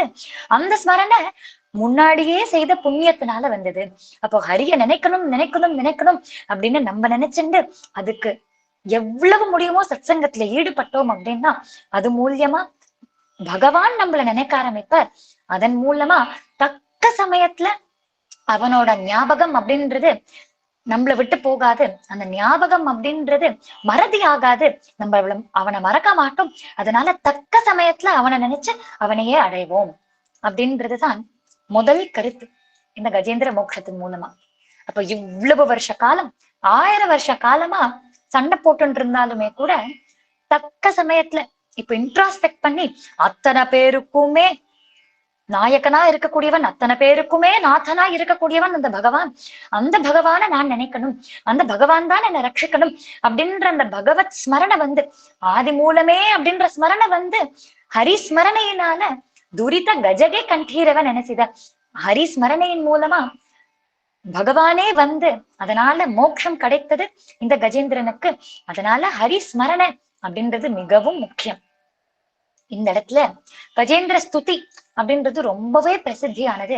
அதுல பகவானை எப்படி கூப்பிடுறான் அப்படின்னா, நமோ நமஸ்தே அகில காரணாய நிஷ்காரணாய அத்புத காரணாய அப்படின்னு சொல்றாரு. நமோ நமஸ்தே அகில காரணாய, லோகம் எல்லாத்துக்குமே காரணமா இருக்கக்கூடியவர். காரணம், காரியம் அப்படின்னா யார் இதை எல்லாத்தையுமே நடத்திட்டு போறா, அதனால காரணம். அகில காரணாய, வெறும் காரணம் அதனால பலன் அப்படின்றது மட்டும் இல்லாம அகிலம், ஒண்ணு விடாம எல்லாத்துக்குமே காரணமா இருக்கக்கூடியவர். பொதுவா அகில சகல அப்படின்ற 2 வார்த்தை உண்டு. சகல அப்படின்னா இன்னைக்கு யாரெல்லாம் அழைத்தோமோ அத்தனை பேரும் வந்துட்டாளா, வர வேண்டியவா எல்லாரும் வந்துட்டாளா, செவரல் பார்ட்டிசிபென்ட்ஸ் ஹவ் கம் அப்படின்னு இப்ப கூகுள் மீட்டும் சொல்லிட்டு இருக்கு இல்லையா. அப்ப அத்தனை பேரும் வந்துட்டா அப்படின்னானா அது சகல. சகல அப்படின்னாலே வர வேண்டியவாளா வந்தாச்சா. ஆனா அகில அப்படின்னா ஒருத்தர் விடாம எல்லாரும் வந்துட்டாளா. இப்போதைக்கு 160 அப்படின்னு காமிக்கிறது, பிளஸ் ஒரு 10ன்னு போட்டுக்கலாமே, 170 பேர் இருக்கான்னு வச்சுப்போம். ஆனா நெல்லை சகசரநாம மண்டலியில கத்துண்டவா, இல்ல நெல்லை சகசரநாம மண்டலியில சச்சங்கத்தோட கூடி இருக்கிறவா எத்தனையோ பேர் இருப்பாளே. அப்ப அத்தனை பேரும் ஒருத்தர் விடாம வந்தா அப்படின்னா அது அகில. அப்ப அகில காரணாய, அகிலக்கும் சகலக்கும் இதான் வித்தியாசம். அகில காரணாயன்னா ஒருத்தர் விடாம, ஒரு ஜந்து விடாம, ஒரு ஜீவராசி விடாம, ஒரு அச்சித்து விடாம அத்தனை விஷயங்களுக்குமே காரணமா இருக்கக்கூடியவர் பகவான் ஸ்ரீமன் நாராயணன். அதனால ஆதி மூலமேன்னு நான் கூப்பிடுறச்சே அகில காரணாய, எல்லாருக்குமே ஒருத்தர் விடாம யார் காரணமா இருக்காளோ அந்த காரணம் வரணும், அந்த காரணமா இருக்கக்கூடிய ஆதி மூலம் வரணும். நிஷ்காரணாய அத்புத காரணாய, அத்புதம் அப்படின்னா இப்போ காஸ் எஃபெக்ட். ஒரு பானை இருக்கு, அந்த பானை தான் எஃபெக்ட். அந்த பானை வர்றதுக்கு மண் வேணும், குயவன் வேணும், மத்த சாமகிரி எல்லாம் வேணும். அத்தனை விஷயமும் இருந்தாதான் பானை அப்படின்றது ஒண்ணு வரும். இப்போ இத்தனை விஷயம் நம்ம கண்ணு முன்னாடி தெரியறதே, அத்தனையுமே எஃபெக்ட், ரிசல்ட். ஆனா இத்தனை விஷயங்கள் இப்ப நம்மளே இருக்கும், நமக்குள்ள பிராணன் போயிட்டு வந்துட்டு இருக்கு, ஹிருதயமானது துடிச்சுட்டே இருக்கு, காது கேட்கறது, கண்ணு பாக்குறது, இது எல்லாமே நடக்கிறதே. இது எல்லாமே ரிசல்ட், இது எல்லாமே கடைசியில வரக்கூடிய ஒரு முடிவு. ஆனா இது எல்லாத்துக்குமே காரணமா இருக்கக்கூடியவர் யார் அப்படின்றத யாராலையுமே தேடி கண்டுபிடிக்க முடியலையே. விஞ்ஞானத்தால கூட அணுக்கெல்லாம் அணுவா இருக்கக்கூடிய பகவானை தேடி கண்டுபிடிக்க முடியலையே. அப்போ அவர்தான் காரணம், ஒண்ணு விடாம அவர்தான் காரணம், அதுல சந்தேகமே கிடையாது. அகில காரணம் அவர்தான். ஆனா அற்புதமான காரணமா இருக்கு, ஏன்னா யாராலையுமே தேடி கண்டுபிடிக்க முடியாம இருக்கு. சுலபமா விஞ்ஞானத்தால இவர்தான் பகவான், God is only doing everything அப்படின்றது ஹென்ஸ் ப்ரூவ் சொல்ல முடியுமோ? முடியாது. அப்போ இத்தனை பிரம்மாண்டமான விஷயத்தையுமே அணுவை விட அணுவா இருந்து, அணுவை விட சிறியதா இருந்து அவரால பிரம்மாண்டமான விஷயங்களை கூட பண்ண முடியறதே. அதனால அத்புத காரணாய, இவர்தான் அற்புதமான காரணம் இந்த லோகத்துக்கே அப்படின்னு சொல்லியிருக்கா. இப்பேற்பட்டவர் பகவான் ஜகத்துக்கே ரட்சகனா இருக்கக்கூடியவர். ஸ்ரீமன் நாராயணன் ஜகத் ரட்சகன். எப்பவுமே பக்தாளை காப்பாத்தணும், பக்தாளை ரட்ச பண்ணணும் அப்படின்றதுக்காக ஓடோடி வரக்கூடியவர். அந்த ரக்ஷணம் அப்படின்றதுதான் மிகவும் முக்கியமானது. இங்க ரக்ஷணம் அப்படின்றது ஒண்ணு இல்ல அப்படின்னா கஜேந்திரனை காப்பாத்திருக்கவே முடியாது. அவர் ஓடோடி வர்றதுக்கான காரணம் என்ன அப்படின்னா, சால பல நாள் உகந்தோர் உயிர்கள் காப்பான். அவர் ரக்ஷ பண்றார், காப்பாத்துறார். எப்படி காப்பாத்துறார் அப்படின்னா, உயிர்கள் காப்பான். முதல்ல எல்லா உயிர்களையும் காப்பாத்துறார். வெறும் உயிர்களை மட்டும் அப்படின்னா வெறும் மனுஷர்களை மட்டுமா அப்படின்னு கேட்டா இல்ல. ஒரு செடி கொடி மரம் இருந்தாலும், ஏதாவது ஒரு விலங்கு இருந்தாலும், பறவை இருந்தாலும், எதுவா இருந்தாலும் அந்த உயிரை காப்பாற்ற வேண்டியது பகவானோட கர்த்தவியம், பகவானோட காரியம். ஏன்னா அவன்தான் ரக்ஷகன். அதனாலதான் காரணமாவும் இருக்கான் இல்லையா, காப்பாற்ற வேண்டியதுன்றது அவன் பொறுப்பு. அதனால அந்த பொறுப்புக்காக ஓடி வரக்கூடியவன், உயிர்கள் எல்லாத்தையுமே காப்பாற்றக்கூடியவன் அகில காரணாயன்னு சொன்னதால. சரி, இப்படி காப்பாத்தின்னு இருக்கானே, எவ்வளவு நாள் காப்பாத்துவான்? சால பல நாள். ஏற்கனவே காப்பாத்தின்னு இருந்தான், இப்ப காப்பாத்தின்னு இருக்கான், இனிமேலும் காப்பாத்துவான். அதுல எந்த விதமான சந்தேகமுமே கிடையாது, எந்த விதமான ஒரு சம்சயமுமே கிடையாது. பூத பவ்ய பவத்துன்னு திரிகாலமும் நம்மளை காப்பாத்தின்னு இருக்கக்கூடியவன் பகவான். ரக்ஷண காரியம் லக்ஷ்மிபதி, ரக்ஷணத்துக்காகவே இருக்கக்கூடியவன், காப்பாத்துறதுக்காகவே இருக்கக்கூடியவன். சரி, சால பல நாள் உகந்தோர் உயிர்கள் காப்பான். காப்பாத்தின்னு இருக்கான், ஏதோ நம்மளை காப்பாத்தணுமே அப்படின்றதுக்காக காப்பாத்துறானா அப்படின்னா கிடையாது. இப்ப நம்மளே ஒரு உத்தியோகத்துக்கு போக ஆரம்பிக்கிறோம். ஒரு 20 வயசு 22 வயசு கல்லூரி படிப்பெல்லாம் முடிச்சதுக்கு அப்புறமா, பட்டம் எல்லாம் வாங்கினதுக்கு அப்புறமா இப்ப உத்தியோகத்துக்கு போறோம் ஆரம்பிக்கிறோம். ரொம்ப உற்சாகமா இருக்கும். ஆஹா, நம்ம நிறைய கத்துக்க போறோம், நிறைய வேலை பார்க்க போறோம், நிறைய விஷயங்கள் நம்ம கண்டெடுக்க போறோம் அப்படின்லாம் நினைப்போம். ஆனா அதே உற்சாகம் 30 வருஷம் கழிச்சு இருக்குமா? இந்த காலகட்டத்துல இருக்கக்கூடியவா எல்லாருக்குமே 2 வருஷம் 3 வருஷத்துக்கு மேலேயே இருக்க மாட்டேன்றது. இங்க இருக்கக்கூடியவா நிறைய பெரியவா இருக்கலாம். நீங்க எல்லாருமே ஒரே உத்தியோகத்துல ஒரே வேலையில 20 வருஷம் இருந்தேன், 30 வருஷம் இருந்தேன் அப்படின்லாம் சர்டிபிகேட் கூட வாங்கிருக்கலாம். ஆனா எங்க காலத்துல இருக்கக்கூடியவா எல்லாருமே 1 வருஷம் ஒரு ஆர்கனைசேஷன்ல தாண்டி இருந்தோம் அப்படின்னாலே அதுவே ஒரு பெரிய சர்டிபிகேட்டா வச்சுட்டு இருக்கா. 1 வருஷம் இருந்துட்டேன், அதுவே பெரிய விஷயம் அப்படின்ற மாதிரி இருக்கா. அந்த அளவுக்கு எங்களால 1 வருஷமே தாண்ட முடியல, 6 மாசமோ 8 மாசமோ மாச கணக்குலயே எங்களால தாண்ட முடியல, அதுவே அலுத்து போயிடுறது. அந்த அளவுக்கு ஒரு வேலை பிடிக்காம போயிடுறது. ஆனா இவரோ ரக்ஷண காரியம் அப்படின்றத மட்டும் பண்ணிட்டே இருக்காரு. அதுவும் பூதத்துல முன்னாடி பண்ணார், இப்பவும் பண்ணிட்டு இருக்கார், இனிமேலும் பண்ண போறார் அப்படின்றது மட்டும் போயிட்டே இருக்கேன். அந்த சக்கரம் மட்டும் போயிட்டே இருக்கேன். சரி, காப்பாத்துறார். இந்த சரீரத்தை மட்டும் காப்பாத்துறாரா, இந்த ஜீவனை மட்டும் காப்பாத்துறாரா, இந்த பிறவியில மட்டும் காப்பாத்துறாரா அப்படின்னா, நம்ம எடுத்த எத்தனையோ முன் பிறவிகள், எடுக்க போற எத்தனையோ பின் பிறவிகள், அத்தனையிலும் காப்பாற்றக்கூடிய, அத்தனை பிறவிகள்லையுமே காப்பாற்றக்கூடிய ஒரே ஒரு தெய்வம் பகவான் ஸ்ரீமன் நாராயணன். நம்மள மட்டும் இல்லை, இந்த மாதிரி எத்தனையோ பேரை காப்பாற்றக்கூடியவர், அதை உகந்து பண்ணக்கூடியவர், சலிப்பே இல்லாம பண்ணக்கூடியவர். ஏன் பண்றாரு அப்படின்னா, அத்தனை பேருமே அவருக்கு குழந்தைகள், அத்தனை பேருமே அவரை பொறுத்த வரைக்கும் தன்னோட ஒரு அம்சம். அதனால சலிப்பே இல்லாம பண்ணுவார். இது எப்படின்னா, இந்த உகந்தோர் அப்படின்றதுக்கு ஊனை பறிக்காதே அப்படின்னு நம்ம ஆச்சாரியாலாம் சொல்லி கொடுக்குறார். இப்ப அவருக்கு இனிமே நம்ம போய் நானே என்னை காப்பாத்திக்கிறேன், எனக்கு என்ன காப்பாத்திக்க தெரியும், நீ காப்பாத்த வேண்டாம் அப்படின்னு சொல்லிட்டானா, அவருக்கு காப்பாத்துறது தான் ஒரே லட்சியம், காப்பாத்துறது தான் குறிக்கோளே. அதை பண்ணாத அப்படின்னு சொல்லிட்டானா ஊனை பறித்தது போல, பகவானுக்கு நித்தியமும் தரக்கூடிய சாப்பாடையே பறித்தது போல ஆயிடுமா. ஒண்ணும் இல்ல, பகவான் நம்ம எல்லாரையுமே தன்னோட குழந்தைகளா பாக்குறான். இந்த லோகத்துல இருக்கக்கூடிய அப்பா அம்மாக்கே தன்னோட குழந்தை தன் கை மீறி போயிடுமோ அப்படின்ற பயம் இருக்கு. இப்பதான் ஒரு குழந்தை பிறந்திருக்கு, அந்த குழந்தைக்கு அத்தனை சுசுரூஷையும் அம்மாவும் அப்பாவும் பாட்டி தாத்தா அத்தனை பேரும் பண்ணிட்டு இருக்காங்க. இப்ப இந்த குழந்தை தானே எழுந்து நடக்க ஆரம்பிக்கிறது, கொஞ்சம் வளர்றது, இப்ப யார் கையும் பிடிக்காம நடக்கிறது. இப்ப அம்மா சந்தோஷப்படுவாளா இல்லைன்னா துக்கப்படுவாளா? அம்மாக்கு என்ன இருக்கும் அப்படின்னா, அம்மாக்கு இப்படி இருக்குமா, நம்மளோட குழந்தை கையை விட்டு போயிட போறது, இந்த கையை விட்டு போயிடுத்து அப்படின்னானா நம்மளால இந்த குழந்தைய காப்பாத்த முடியாம போயிடுமே, இதுக்கப்புறமா இந்த குழந்தை நம்ம கட்டுப்பாடுல இருக்காதே அப்படின்னு அம்மா நினைப்பாளா? மாட்டா. ஆனா அதே அம்மாவோ அப்பாவோ அந்த குழந்தை இன்னும் வளர்ந்துட்டே இருக்கு, வளர்ந்ததுக்கு அப்புறமா இதுவரைக்கும் அந்த குழந்தை நானே தான் எல்லாம் பாத்துக்கிறேன் அப்படின்னு சொன்னது கிடையாது, இதுவரைக்கும் டிக்ளேர் பண்ணது கிடையாது. அதனால அப்பா அம்மாக்கு அந்த குழந்தை வளரட்டும், நல்லதுதான், வளரட்டும் வளரட்டும் அப்படின்னு தோணும். ஆனா அதே குழந்தை உத்தியோகத்துக்கு போக ஆரம்பிக்கிறது, கல்யாணம் எல்லாம் ஆயிடுத்து, தனக்குன்னு ஒரு குடும்பம் வந்ததுக்கு அப்புறமா நானே என்ன பார்த்துப்பேன், எனக்கு யாரோட தயவும் தேவையில்லை அப்படின்னு சொல்லிட்டானா அது அந்த அப்பா அம்மாவால ஆரம்ப காலத்துல ஒத்துக்கவே முடியாது இல்லையா? இது எத்தனையோ பேர் அனுபவிச்சிருக்கலாம். என்னதான் இருந்தாலும் என் குழந்தை, என்னதான் இருந்தாலும் சின்ன வயசுல எப்படி என் பேச்ச கேட்டுன்னு இருந்தானோ அதே போலதான் பெரியவன் ஆனதுக்கு அப்புறமாவும் கேட்கணும்.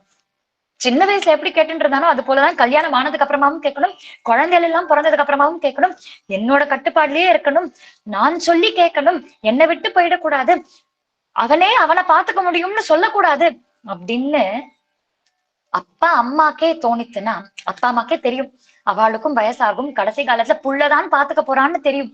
ஆனாலும் அப்பா அம்மாக்கே அப்படி தோணித்துன்னா ஜகத்துக்கெல்லாம் அப்பாவா இருக்கக்கூடியவர், ஜகத்துக்கெல்லாம் அம்மாவா இருக்கக்கூடிய தாயாருக்கு அந்த எண்ணம் இருக்காதா? ஊனை பறிக்காதே. அது சாப்பாடு கொடுத்துட்டு நம்ம நித்தியமும் நெய்வேத்தியம் பண்ணிட்டு இருந்து அந்த நெய்வேத்தியத்தை பறிக்கிறது போலயாம். ஒரு நாள் சாப்பாடே கொடுக்காம இன்னைக்கு உனக்கு சாப்பாடு கிடையாது போ அப்படின்னு சொல்றது போல ஆயிடுவான். நானே என்ன பார்த்துப்பேன் பெருமாளே, நீ ஒண்ணு என்ன பாத்துக்க வேண்டாம் அப்படின்னு சொல்லிட்டானா அது ரொம்ப மனசு நோகுமாம், மனச ரொம்ப புண்படுத்துமாம் பகவானுக்கு. அதனால அப்படி பண்ணக்கூடாது. அவர் ஆசை ஆசையா பண்ணக்கூடியவர், ஆசை ஆசையா ரக்ஷ பண்ணக்கூடியவர். அதனால அப்படி ஒரு ஒரு ஒரு பாவம் வந்துருமாம், அப்படி ஒரு வலி வந்துருமாம், நம்மளே பாத்துக்கிறோம் அப்படின்னு சொல்லிட்டானா. அதனாலதான் சரணாகதி பண்றச்சே பகவானே நீயேதான் பாத்துக்கணும். இப்ப காரை ஓட்ட ஆரம்பிச்சுட்டாரு, இவ்வளவு நாள் நம்ம ஓட்டிருந்தோம், இப்ப காரை அவர் எடுத்து ஓட்ட போறாரு அப்படின்னா காரை கொடுத்துடணும். இதுக்கப்புறமாவும் ஃப்ரண்ட் சீட்ல டிரைவிங் பண்ணிட்டு பேக் சீட் டிரைவிங் பண்ணிட்டு இந்த ரைட் எடு இந்த லெஃப்ட் எடுன்னு நம்ம சொல்லிட்டு இருந்தோம்னா எந்த பிரயோஜனமும் இல்லை. அவருக்கு கொடுத்துட்டோம்னா அவர் முழுக்க முழுக்க பார்த்துப்பார். அதனால உகந்து பார்த்துப்பார். அது அவர் பெரிய பாரமாவே எடுத்துக்கிறது இல்ல. அவரும் இதுக்காக தான் காத்துன்னு இருக்கார். அதனால காத்துன்னு இருக்க கூடியவருக்கு அந்த ஒரு வாய்ப்பை நம்ம கொடுத்துடணும். அதனால நம்ம கையில எதுவுமே கிடையாது, அவன் தான் முழுக்க முழுக்க பாத்துக்க போறான் அப்படின்னு அவனுக்கு ஒப்படைக்கிறதுல அவனுக்கு அவ்வளவு சந்தோஷம். அதனால சால பல நாள் உகந்தோர் உயிர்கள் காப்பான். பல நாள் உயிர்களை காப்பாற்றக்கூடியவன், அதுவும் உகந்து காப்பாற்றக்கூடியவன். இதுதான் இந்த கஜேந்திர மோட்சத்தினோட முக்கியமான தத்துவம். அவன் உகந்து காப்பாத்துறான். அந்த முதலே அழிக்கணும் அப்படின்னானா இருந்த இடத்துல இருந்தே சுதர்சன ஆழ்வார பிரயோகம் பண்ணிருக்கலாமோ இல்லையோ, ஆனா அப்படி பண்ணல. ஏன்னா உகந்து அந்த கஜேந்திரனை காப்பாத்தணும். அப்போ கூப்பிட்ட குரலுக்கு பாகவதன் கூப்பிட்டான் அப்படின்னா பகவான் வருவான் அப்படின்றது காட்டணும் இல்லையா? அதுக்கு ஒரு லீலையா, அதுக்கு ஒரு அவதாரமா இந்த கஜேந்திர மோட்சத்துக்காக, கஜேந்திரனை விடுவிக்கிறதுக்காக பகவானே அந்த முதலைய சுதர்சன ஆழ்வார பிரயோகப்படுத்திட்டு வதம் பண்றார். அப்போ இந்த இடத்துல முக்கியமானது என்ன அப்படின்னா, யாரெல்லாம் கை தூக்கி பகவானே நீ ஒண்டியே கதி அப்படின்னு சொல்றாளோ அவளை காப்பாத்துறதுக்காக பகவான் வருவான். அவர் அங்க இருந்துட்டே காப்பாத்திருக்கலாம். ஆனா எதுக்காக காமிக்கிறார் அப்படின்னா, இந்த மாதிரி லோகத்துல இருக்கிறவா ஒருத்தரும் பகவானே நீ ஒண்டியே கத்தி அப்படின்னு சொன்னானா அவளை காப்பாத்துறதுக்காக நான் வருவேன் அப்படின்னு சொல்றதுக்காக தான். எத்தனையோ ரிஷிகள் முனிவர்கள் எல்லாருமே தபஸ் பண்ணிட்டு இருக்கா, யோகம் பண்ணிட்டு இருக்கா, யாகம் பண்ணிட்டு இருக்கா. ஆனா அவளுக்கெல்லாம் கூட வராத பகவன் ஆதி மூலமேனு கூப்பிட்ட உடனே கஜேந்திரனோட குரலுக்காக ஓடி வந்தான். அப்படின்னா எதுக்காக அப்படின்னா, அந்த பக்தன் கூப்பிட்டான், பக்தன் வேற வழியே இல்லாம நிர்கத்தியா நின்னு எனக்கு இதுக்கு மேல வேற வழியே இல்லை, வேற போக்கே இல்லை, நீ ஒண்டியே கத்தின்னு நின்னதால பகவான் ஓடி வந்தான். அதனால ரிஷிகள்லாம் ரொம்ப விளையாட்டா ஹாஸ்யமா சொல்லுவா, இனிமே யாக யஜ்ஞங்கள் தியானங்கள் இதெல்லாம் பண்றது விட்டுட்டு ஒரு முதலைக்காக காத்துட்டு இருக்கலாம். முதல கால கவ்வினா போதும் பகவான் வந்துருவான் அப்படின்னு ஹாஸ்யமா சொல்லுவாளாம். எதுக்காகனா சரணாகத்தின்றது அவ்வளவு சுலபமானது. சரணாகத்தில நம்ம பண்ண வேண்டியது எல்லாமே ஓம் நமோ நாராயணாய, ஓம் நமோ, இதுதான் அஷ்ட அக்ஷரம். ஓம் அப்படின்னா பிரணவஸ்வரூபம். அ உ ம, அகாரார்த்தோ விஷ்ணு, மகாரார்த்தோ ஜீவக. அப்போ அ ம இது ரெண்டுத்தையுமே சேர்க்கிறது இந்த ஓம் பிரணவம் அப்படின்றதே ரக்ஷண ரக்ஷிய பாவத்தை குறிக்கக்கூடியது. அகாரமா இருக்கக்கூடிய பகவான் மகாரமா இருக்கக்கூடிய ஜீவராசிகளை காப்பாத்துறதுக்காக எப்பவுமே வருவான், ஆயத்தமா இருக்கான். ஆனா நம்ம தான் என்ன பண்ணிட்டு இருக்கோம், அவன் கிட்ட போக மாட்டேன்றோம். அப்போ அகாரத்துக்காக அப்படின்றது இப்ப பகவானுன்னு சொல்றோம் அப்படின்னா அவ ரக்ஷனே தாத்து அப்படின்னு சொல்லியிருக்கு. அவ மாமவ அப்படின்னு சொல்றோம் இல்லையா, என்னை காப்பாத்து, என்னை ரக்ஷி. அப்ப அந்த அவ அப்படின்றதே அவ குறிக்கிறது. அப்ப அவக்கிறதுக்காக தான், ரக்ஷ பண்றதுக்காக தான், காப்பாத்துறதுக்காக தான் பகவான் காத்துன்னு இருக்கார். ஆனா நம்ம யாரும் தான் போக மாட்டேன்றோம். நம்ம போறதுன்றதும் எப்படி போகணும், சரணாகதி பண்ணிட்டு போகணும். சரணாகதி ரொம்ப சுலபமானது. முதல்ல கால கவினா போதும், கையை தூக்கிண்டு ஆதி மூலமேனு கூப்பிட்டா போதும், அந்த அளவுக்கு சுலபமானது. ஆனா அதுக்கு எப்படி போகணும் அப்படின்னா, ஓம் நமோ நம நம அப்படின்றது சக்கண்டமாவும் அக்கண்டமாவும் பார்க்கலாம். நமக அப்படின்னா நான் வணங்குகிறேன் அப்படின்னு ஒரு அர்த்தம். ரெண்டாவது அர்த்தம் என்னன்னா, ந மம ந மம, என்னோடது கிடையாது, என்னோடது கிடையாது அப்படின்னு சொல்லிண்டே இருக்கணும். என்னோடது என்னோடது. இந்த கஜேந்திரனும் 1000 வருஷம்னு சொல்றோம் இல்லையா, 1000 வருஷம் ஏன்? ஏன்னா 1000 வருஷ காலம் நான் பண்றேன், எனக்கு தெம்பு இருக்கு, எனக்கு சக்தி இருக்கு அப்படின்னு அவன் போராடிண்டே இருந்தான். இது ஆதிசங்கர பகவத் பாதாலும் மா குரு தன ஜன யோவன கர்வம் ஹரதி நிமேஷாத் கால சர்வம் மாயாமயமிதம் அகிலம் ஹித்வா பிரம்மபதம் त्वं प्रविश विदित्वा भज गोविन्दं भज गोविन्दं गोविन्दं भज मूढमते மா குரு தன ஜன யௌவன கர்வம். மா குரு கர்வம், கர்வமே படாது. அதுதான் முக்கியமான விஷயம். இப்போ எனக்கு நிறைய பணம் இருக்கணும், நிறைய வயசு இருக்கணும், இல்ல என்னால எல்லாம் பண்ணிட முடியும் அப்படின்ற தைரியம் இருக்குன்னா பகவான் வரமாட்டார்.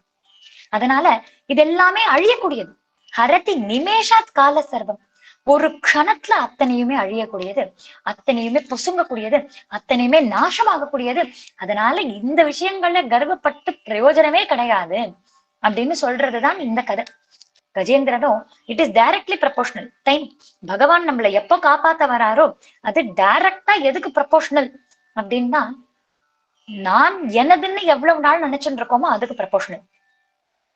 பகவான் கூப்பிட்ட குரலுக்கு வரக்கூடியவர், ஹிருதய கமலத்துல வாசம் பண்ணக்கூடியவர். அப்ப அவர் நம்மளை காப்பாத்தணும்ன்றதுக்காக காத்துன்னு இருக்கார். அதுவே ஒரு குறிக்கோளா வச்சு உட்கார்ந்துட்டு இருக்கார். ஆனா நமக்கு கஷ்டம் இருக்கிறச்சே ஏன் வரமாட்டேன்றார்? ஏன்னா கஷ்டம் இருக்கிறச்சே 20 வயசு இருக்குன்னு வச்சுப்போமே, அப்ப நமக்கு என்ன தோணும்? நம்ம கையில பணம் இருக்கு, நம்ம கையில பலம் இருக்கு, நம்ம கையில எல்லாமே இருக்கு, நம்மளே நம்மள பாத்துக்கலாம் அப்படின்னு தோணும். அதே ஒரு 30-40 வயசுக்கு போச்சுன்னா பலம் குறையிறது, ஆனா பணம் இருக்கே நம்மளே பாத்துக்கலாம் அப்படின்னு. 60 வயசு கிட்ட போனானாலும் பசங்கெல்லாம் இருக்கா பாத்துப்பா, இன்னும் கொஞ்சம் ஆரோக்கியம் இருக்கு அதனால பாத்துக்கலாம், நம்மளால தாண்டிட முடியும் அப்படின்னு தோன்றது. 80 வயசு ஆரச்சே பகவானே எனக்கு வர வழியே இல்லை, நீ தான் வரணும் அப்படின்னு சொல்ல தோன்றதோ இல்லையோ. அப்போ எவ்வளவு நாள் நான் எனது, என்னோட பணம், என்னோட ஆயுஷ், என்னோட ஆரோக்கியம், என்னோட பலம், என்னோட அந்தஸ்து அப்படின்னு எவ்வளவு நாள் சொல்லிட்டு இருக்கோமோ அவ்வளவு நாள் பகவான் என்னதான் கூப்பிட்ட குரலுக்கு இருந்தாலும் அவர் வரவ நம்ம தள்ளி போட்டுட்டே இருக்கும். அப்ப முக்கியமா பண்ண வேண்டியது என்னன்னா, என்னோடது எதுவுமே கிடையாது, என் கையில ஒண்ணுமே கிடையாது அப்படின்ற ஞானம் பிறந்து அவனை எப்ப கூப்பிடுறோமோ அப்போதான் அவன் வருவான். அப்போ கூப்பிடுறது மட்டும் இல்லாம அவன்தான் ரக்ஷகன், ரக்ஷகன் ரக்ஷகன் ரக்ஷகன்னு சொன்னோம் அப்படின்னா அவன் ஒருத்தனே காப்பாற்றக்கூடியவன். இப்ப கஜேந்திரன் கூப்பிட்டான், கூப்பிட்டதும் எப்படின்னா அவன் ஒருத்தனே அவனை காப்பாற்ற முடியும் அப்படின்ற அந்த நம்பிக்கையோட, அப்படின்ற அந்த பாவத்தோட கூப்பிட்டான். அதனால கூப்பிட்ட குரலுக்கு பகவான் ஓடி வந்தார். அதுவும் பதறி அடிச்சுட்டு ஓடி வர்றார். ஏன் பதறி அடிச்சுட்டு ஓடி வர்றார் அப்படின்னா, பாகவத்தனை காப்பாத்தணும். இப்ப பரித்ராணாய சாதுனாம் விநாசாய துஷ்கிருதாம் தர்ம சம்ஸ்தாபனார்த்தாய, இப்படி 3 முக்கியமான விஷயங்கள், 3 காரணத்துக்காக பகவான் அவதாரம் எடுக்கிறார். இந்த 3த்துல எது ரொம்ப முக்கியம் அப்படின்னா, பரித்ராணாய சாதுனாம் அப்படின்றதுதான் முக்கியம். ஏன் அப்படின்னா, இன்னைக்கு கஜேந்திரன் கூப்பிட்ட குரலுக்கு பகவான் வரல அப்படின்னா நாளைக்கு யாருமே கூப்பிடவே மாட்டா. இன்னைக்கு பிரகலாதன் கூப்பிட்ட குரலுக்கு பகவான் வரல அப்படின்னா நாளைக்கு யாருமே கூப்பிட மாட்டா, விசுவாசமே இல்லாம போயிடும். இன்னைக்கு திரௌபதி கூப்பிட்ட குரலுக்கு பகவான் வரல அப்படின்னா யாருக்குமே விசுவாசம் இருக்காது, யாருக்குமே பக்தி இருக்காது, யாருக்குமே பூஜை பண்ணணும்னு தோணாது. அதனால பகவானும் வந்தார், பகவான் நாமமும் வந்தது. பகவான் ஏன் திரௌபதிய காப்பாத்துறதுக்கு நேரா வரலன்னா, முக்கியமா வினாசாயச துஷ்கிருதாம் அப்படின்னு இருக்கு இல்லையா, இந்த இடத்துல தப்பு பண்ணினது பாண்டவா. வந்தானா முதல்ல பாண்டவாளை அழிச்சுருவேணும்னு பயம் இருந்தது. அதனால நான் வரல, என் நாமம் அவளை காப்பாத்திட்டு வஸ்திரம் கொடுத்து காப்பாத்திட்டு அப்படின்னு கதை சொல்றாரு. அப்போ பகவான் காத்துன்னு இருக்காரு எப்ப கூப்பிடுவோம்னு. பரித்ராணாய சாதுனாம், பதறி அடிச்சு ஓடி வந்ததுக்கு காரணமே பக்தாள காப்பாத்துறதுக்காக தான், பாகவத அபச்சாரம் பண்றவாளை வதம் பண்ணணும் அப்படின்றதுக்காக தான். ஆனா முக்கியமான விஷயம், ந மம அப்படின்ற தன்மை மட்டும் என்னை விட்டு போக மாட்டேன்றது. என்னோடது கிடையாது. நான் அகங்காரத்தோட பேசிட்டு இருக்கேன். என் அகங்காரம் கிடையாது, என் சொத்து எதுவும் கிடையாது, என்னோட கையில எதுவும் கிடையாது அப்படின்னு என்னால முழுக்க முழுக்க அவனிடத்துல சரணாகதி பண்ண முடியலையே. சரணாகதிய தூய்மையா என்னால பண்ண முடியலையே. அவன் ஒருத்தன் மட்டும் தான் என்னை காப்பாத்துறதுக்கு இருக்கான், வேற யாரும் கிடையாது. அதனாலதான் மாம் ஏக்கம் சரணம் ரஜன் வர சொல்லியிருக்கான். வேற யாராவது காப்பாத்த முடியும் அப்படின்னா அவளை யார் காப்பாத்துவா? அப்ப மேல மேல கஜேந்திரன் யோசிச்சதுதான், ஒருத்தர் இன்னொருத்தரை காப்பாத்துவான் இருந்தா அந்த இன்னொருத்தரும் வேற ஒருத்தரால காப்பாத்தப்படுறா. இப்படி மேல பார்த்துட்டே போனா மொத்தமா கடைசியில எல்லாரையுமே காப்பாத்தக்கூடியவன் ஜெகத் ரக்ஷகன் பகவான் ஸ்ரீமன் நாராயணன். அந்த நாராயணனை எப்ப கூப்பிட போறோம்? அந்த நாராயணன் இடத்துல எப்போ எல்லாத்தையுமே சமர்ப்பிக்க போறோம்? அந்த நாராயணன் இடத்துல எப்போ எல்லாத்தையுமே நம்ம அர்ப்பிக்க போறோம்? பகவான் சித்து அச்சித்து அப்படின்னு ரெண்டு வகையார காப்பாத்தின்னு இருக்கார். சித்து அப்படின்றதுல ஞானம் இருக்கு, உயிர் இருக்கு. அச்சித்து அப்படின்றதுல உயிர் இல்லாத விஷயங்கள். பகவானுக்கு ரக்ஷணம் அப்படின்றது ரெண்டு பேருக்குமே பொதுவானதுதான். சித்துக்கும் பொதுவானது, அச்சித்துக்கும் பொதுவானது. பகவானுக்கோ காப்பாத்தணும்னு இன்னும் தோன்றது அப்படின்றது சித்துக்கு தான். ஏன்னா சித்து அப்படின்றவா ரெசிப்ரோகேட் பண்ண முடியும். அவளுக்கும் ஞானம் இருக்கு, அதனால ரெசிப்ரோகேட் பண்ண முடியும். ஞானமும் இருக்கு, பக்தியும் இருக்கு, உயிரும் இருக்கு. அதனால அவளோட இருந்தோம் அப்படின்னா இன்னும் பிரயோஜனம் அப்படின்னு தோணலாம். அச்சித் அப்படின்றது என்ன? இப்ப இங்க ஒரு செல்போன் இருக்கு, அதை தூக்கி நான் வேற எங்கேயாவது வச்சேன் அப்படின்னா அந்த செல்போனுக்கும் தெரிய போறது இல்ல, வேற இடத்துக்கும் தெரிய போறது இல்ல. ஆனா இங்க ஒரு நாய் இருக்குன்னு வச்சுப்போமே, அந்த நாயை தூக்கி வச்சேன்னா நாய்க்கு மாத்தி வைக்கிறோம் அப்படின்றதும் தெரியும். இல்லைன்னா ஒரு மனுஷன் இன்னொரு இடத்துல தூக்கி வச்சோம்னா அந்த மனுஷனுக்கும் இன்னொரு இடத்துல தூக்கி வைக்கிறோம்னு தெரியும். இப்படி ஒரு ஒரு படியா ஏறது இல்லையா? பகவானுக்கோ அந்த செல்போனையும் காப்பாத்தணும், நாயையும் காப்பாத்தணும், மனுஷனையும் காப்பாத்தணும். ஆனா காப்பாத்துறதுன்றது ஒண்ணுதான். காப்பாத்துறதுல பிடித்து பண்றது அப்படின்றது எந்த பேதபாவமும் கிடையாது. ஆனா ரெசிப்ரோகேஷன் அப்படின்றது சித்து வஸ்துக்கள், சைத்தன்யம் இருக்கக்கூடிய வஸ்துக்கள் கிட்ட இருந்துதான் வருது. அதனால அவர் காத்துன்னு இருக்காரு. ஆனா டபுள் எட்ஜ் ஸ்வார்டுன்ற மாதிரி அவர் காத்துன்னு இருக்காரு. இந்த செல்போனை அவர் தான் காப்பாத்தி ஆகணும், வேற வழியே கிடையாது. இந்த மேஜையை அவர் தான் காப்பாத்தி ஆகணும், வேற வழியே கிடையாது. இந்த புஸ்தகத்தை அவர் தான் காப்பாத்தி ஆகணும், வேற வழியே கிடையாது. ஆனா இதெல்லாம் காப்பாத்தும்னு தெரியாம இருக்கு, காப்பாத்தாதன்னு சொல்லாது. ஆனா நம்ம இருக்கோமே, பகவான் வந்து நின்னாலும் 20வது வயசுல வந்து நின்னார்னா யூ ஆர் டூ ஏர்லி, நான் 60க்கு மேலதான் பகவத் விஷயங்கள்லாம் பிளான் பண்ணி வச்சிருக்கேன், அதனால நீ கொஞ்ச நேரம் கழிச்சு வா அப்படின்னு சொல்லி அனுப்பிச்சிருவோம். நம்ம மேல இருக்கக்கூடிய கர்வத்தினால, நம்ம கிட்ட இருக்கக்கூடிய அகங்காரத்தினால. அப்போ பகவான் காத்துன்னு இருக்கார். அவருக்கு நம்மள ரக்ஷ பண்றதுதான் பிடிச்சிருக்கு. ஏன்னா அது மூலமா அவருக்கு பிரதிபலன் இருக்கு அப்படின்றதால அவரால பேச முடியறது, அவரால ஞானம் இருக்கக்கூடிய வஸ்துவா காப்பாத்த முடியறதே அப்படின்ற ஒரு சந்தோஷம் இருக்கு, திருப்தி இருக்கு. ஆனா ஞானத்தோட கூட சேர்ந்து வாதமும் வந்துரும், ஞானத்தோட கூட சேர்ந்து தர்க்கமும் வந்துரும். அதனால நீ யார் என்னை காப்பாத்துறதுக்கு, நான் எதுக்கு உன்கிட்ட வரணும் அப்படின்னு சொல்லிட்டு இருப்பா. இந்த கஜேந்திரனுமே எத்தனையோ 1000 வருஷம் காலம் காத்துட்டு இருக்கு இல்லையா, 1000 வருஷம் காலம் தவிச்சுட்டு இருக்கு. பிராட்டியே கேக்குறா, நீ போய் காப்பாத்த கூடாதாப்பா, அந்த கஜேந்திரனை வந்து விடுவிக்க கூடாதா அப்படின்னு கேட்கறச்சே பெருமாள் சொல்றார், நான் இப்ப போய் நின்னா நீ யாரு, நீ எதுக்காக வந்தேன்னு கேட்பா. அப்போ எதுக்காக யார கூப்பிடுறோம்னு தெரியாம நம்ம போய் நின்னோம்னா அது உபயோகமே இல்லாம ஆயிடும், அதாவது நமக்கு வேல்யூவே இல்லாம ஆயிடும். அதனால அவனே என்ன கூப்பிட்டும் அப்ப நான் போறேன் அப்படின்னு சொல்றார். அதனாலதான் 1000 வருஷம் காலம் ஆச்சு அந்த யானைக்கு யோசிச்சு உள்ளூர்ந்து பார்த்து, அதுதான் இன்ட்ராஸ்பெக்ஷன் சொன்னோம் இல்லையா முதலையே, உள்ளூர்ந்து பார்த்து ஆதி மூலமாக இருக்கக்கூடிய பெருமாளை கூப்பிட்டாதான் நம்மளை காப்பாத்திக்க முடியும். வேற யாராலையுமே நம்மளை காப்பாத்த முடியாது, வேற யாராலையுமே நம்மளை ரக்ஷ பண்ண முடியாது அப்படின்றது புரியறதுக்கு 1000 வருஷம் ஆச்சு. நடுவுல எப்பவாவது பகவான் வந்திருந்தார் அப்படின்னா, நீ எதுக்கு வந்த, நான் உன்னை கூப்பிடவே இல்லையே அப்படின்னு சொல்லி அனுப்பி விட்டுருப்பார். அது நடக்கக்கூடாது அப்படின்றதாலதான் பகவான் காத்துட்டு இருக்காரு. அப்ப நமக்கு இதுல இருந்து கிடைக்கக்கூடிய விஷயம் என்ன அப்படின்னா, ந மம அப்படின்றது சொல்றோம், எனக்கு எந்த அகங்காரமும் கிடையாது அப்படின்றது சொல்றோம். அதோட கூட சேர்ந்து என்ன விஷயம் அப்படின்னா, எதுவா இருந்தாலும் என் ஞானம் முழுக்க உன்னையே சார்ந்தது. என்னால என் ஞானத்தை வச்சுட்டு உன்னை அடைய முடியாது. நான் நினைச்சா நான் என்னோட போக்குப்படி உன்னை அடைய முடியாது. நான் முழுக்க முழுக்க சரணடைந்தேன், நீ தான் காப்பாத்தணும். நான் தர்க்கம் பண்ண போறது இல்ல, நான் வாதம் பண்ண போறது இல்ல அப்படின்ற ஞானம் நமக்கு வரணும். பகவான் ஏன் காப்பாத்த மாட்டேன்றார் அப்படின்னு நிறைய பேர் கேள்வி கேட்கலாம். அதுக்காக தான் பகவான் நேரா வராம நமக்கு எத்தனையோ ஹேத்துக்கள் கொடுக்குறாரு இல்லையா. வேதத்தெல்லாம் கொடுக்குறார், ஆச்சாரியர்களை கொடுத்து அனுப்புறார், அவரே எத்தனையோ முறை அவதாரம் எடுக்கிறார், இல்லைன்னா சுத்தி முத்தி சூழலை நன்னா வைக்கிறார், சச்சங்கங்கள் கொடுக்கிறார். இத்தனை விஷயம் கொடுத்தும் கூட நம்மளால பகவானை ஏத்துக்க முடியல அப்படின்னா பகவான் ஏன் வரணும்? ரக்ஷ பண்றதுக்காக தான் காத்துன்னு இருக்காரு. ஆனா நம்மளாவே ஏத்துண்டு அவரை கூப்பிடணும். அதாவது டேர்ம்ஸ் அண்ட் கண்டிஷன்ஸ் அப்ளைடுன்னு இருக்கும் இல்லையா, அந்த terms and conditions I agree to all the terms and கண்டிஷன்ன்றது டிக்கு போடணும். டிக்கு போட்டதான் பகவான் வருவார். ஏன்னா டேர்ம்ஸ் இருக்குன்னு தெரியும், பகவான் இருக்காருன்னு தெரியும். ஆனா நானே ஒத்துழைக்காத வரைக்கும், நானே ஒத்துக்காத வரைக்கும் பகவான் ஏன் வரப்போறாரு? அப்போ நம்ம ஒத்துக்கணும், நம்ம ஒத்துண்டு பகவான கூப்பிடணும், அப்பதான் அவர் வருவார் அப்படின்றது இந்த கஜேந்திர மோட்சத்தின் மூலமா தெரிய வரக்கூடிய விஷயம். இப்போ நிறைய விஷயங்கள். ஒரு விஷயம், அவன் காப்பாத்துறதுக்காக தான் காத்துன்னு இருக்கான், ஆனா நம்ம தான் கூப்பிட மாட்டேன்றோம். அடுத்த விஷயம், ஸ்மரணை பண்ணிட்டே இருக்கணும்.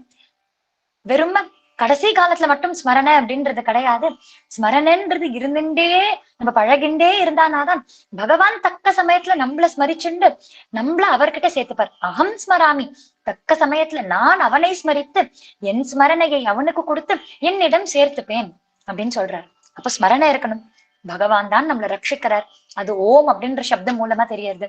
நமக அப்படின்றது மூலமா ந மம, நான் எதையும் பண்ணல, என் கையில எதுவுமே கிடையாது அப்படின்னு கர்வத்தை விட்டு ஒழிந்து அவன் ஒருத்தனே கதி அப்படின்னு மாம் ஏக்கம் சரணம் பிரஜன்னு சொல்லியிருக்கான் இல்லையா, அவன் ஒருத்தனே கத்தின்னு அவனை சரணடையணும்.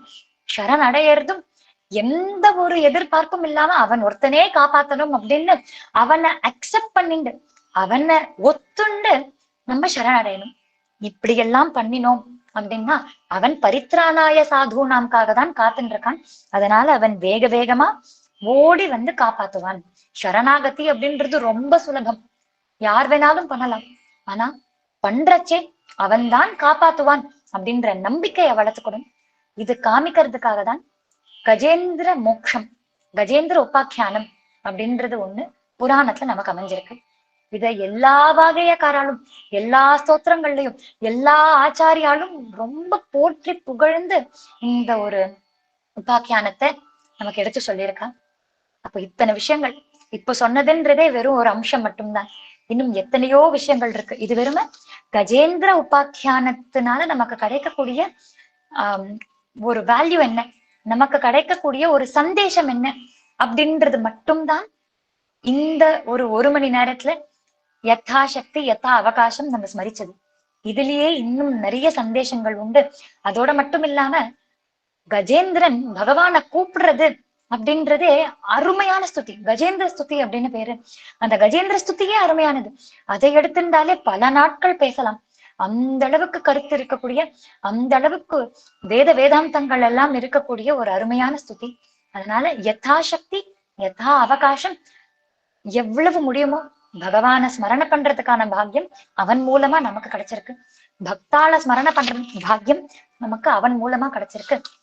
இதுல கடைசியா ஒரே ஒரு சந்தேஷம் என்ன அப்படின்னா, பகவான ஸ்மரண பண்றதுக்கோ பகவான் இடத்துல பக்தி செலுத்துவதற்கோ எந்த விதமான தகுதியுமே தேவையில்லை. व्याधस्याचरणं ध्रुवस्य च वयः विद्या गजेन्द्रस्य का कुब्जायाः किमु नाम रूपमधिकं किं तत् सुदाम्नो धनं वंशः को विदुरस्य यादवपतेः उग्रस्य किं पौरुषं भक्त्या तुष्यति केवलं न च गुणैः भक्ति प्रियो माधवः. பக்திக்கே கட்டுப்பட்டு இருக்கக்கூடியவன் நமக்கு என்ன வயசுன்னு பாக்குறது இல்ல. வயசு பார்த்திருந்தானா துருவன் கிட்ட ஓடி வந்திருக்க மாட்டார். என்ன ஜாத்தின்னு பாக்குறது இல்ல. ஜாதி பார்த்திருந்தா விதுரர் கிட்ட ஓடி வந்திருக்க மாட்டார். ஆச்சாரம் இருக்கான்னு பாக்குறது இல்ல. ஆச்சாரத்தை பார்த்திருந்தா வால்மீகி கிட்டயோ இல்லைன்னா குஹன் கிட்டயோ ஓடி போயிருக்க மாட்டார்.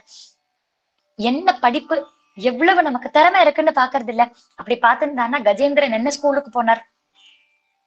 எவ்வளவு அழகா இருக்கும் அப்படின்னு பார்க்க மாட்டார். அழக பார்த்திருந்தானா குப்ஜ கிட்ட போயிருக்க மாட்டார். தனம் நிறைய இருக்கா அப்படின்னு பாக்குறதா இருந்தா சுதாமா கிட்ட போயிருக்க மாட்டார். நிறைய பௌருஷம் இருக்கணும், நிறைய பலம் இருக்கணும் அப்படின்னு பார்த்தா உக்ரசேன மகாராஜாவை விடுவிச்சுண்டு உக்ரசேன மகாராஜாவை ராஜாவா ஆக்கிட்டு இவர் அவரோட பேரனாவே அங்க அவரோட கட்டுப்பாடுக்கு அவரோட ஆக்ஞைக்கு கட்டுப்பட்டு இருக்க மாட்டார். அப்போ எந்த விஷயம் பலமா இருக்கட்டும், பௌருஷமா இருக்கட்டும், தனமா இருக்கட்டும், வயசா இருக்கட்டும், வித்தையா இருக்கட்டும், இதை எதையுமே பகவான் பாக்குறது இல்ல. அவர் பாக்குறது எல்லாமே பக்தியா துஷ்யதி, பக்தியினால மட்டுமே சந்தோஷம் அடையக்கூடியவர், பக்தியினால மட்டுமே எப்பவுமே திருப்தி அடையக்கூடியவர். அப்ப அந்த பக்தியை நம்ம செலுத்துவோம். பக்தியின் மூலமா சரணாகதி பண்ணலாம். பிரபத்தி மார்க்கமும் பக்தி மார்க்கமுமே நமக்கு ஒரே துணை. அது இந்த நன்னாள்ல இப்படி ஒரு உகந்த சமயத்துல வைகுண்ட ஏகாதசி அப்படின்ற இந்த உகந்த நாள் அன்னைக்கு நமக்கு ஸ்மரிக்கிறதுக்கான ஒரு பரம பாக்கியம் கிடைச்சிருக்கு. அதனால எப்பவுமே நமக்கு சத்சங்கம் இருக்கணும், எப்பவுமே பக்தி வளரணும், எப்பவுமே நம்ம அவனையே நாடி இருந்து அவனையே சரணடைந்து அவனையே அடையணும் அப்படின்ற பிரார்த்தனையை அவனோட கமலச்சரணங்கள்ல சமர்ப்பிச்சுண்டு மேலும் மேலும் சத்சங்கம் அமையணும் அப்படின்றத பிரார்த்தனை பண்ணிக்கலாம். கோபிகா ஜீவனஸ்மரணம் கோவிந்தா கோவிந்தா ஜானகி காந்த ஸ்மரணம் ஜெய் ஜெய் ராம ராம சத்குருநாத் மகாராஜ் கி ஜெய். धीर धीर शूर पराक्रम आंजनेय स्वामी की जय. Radhe Krishna. Ma'am recording off பண்ணிருங்க மேம். நமஸ்காரம். ரெக்கார்டிங் ஆஃப் பண்ணிருங்க.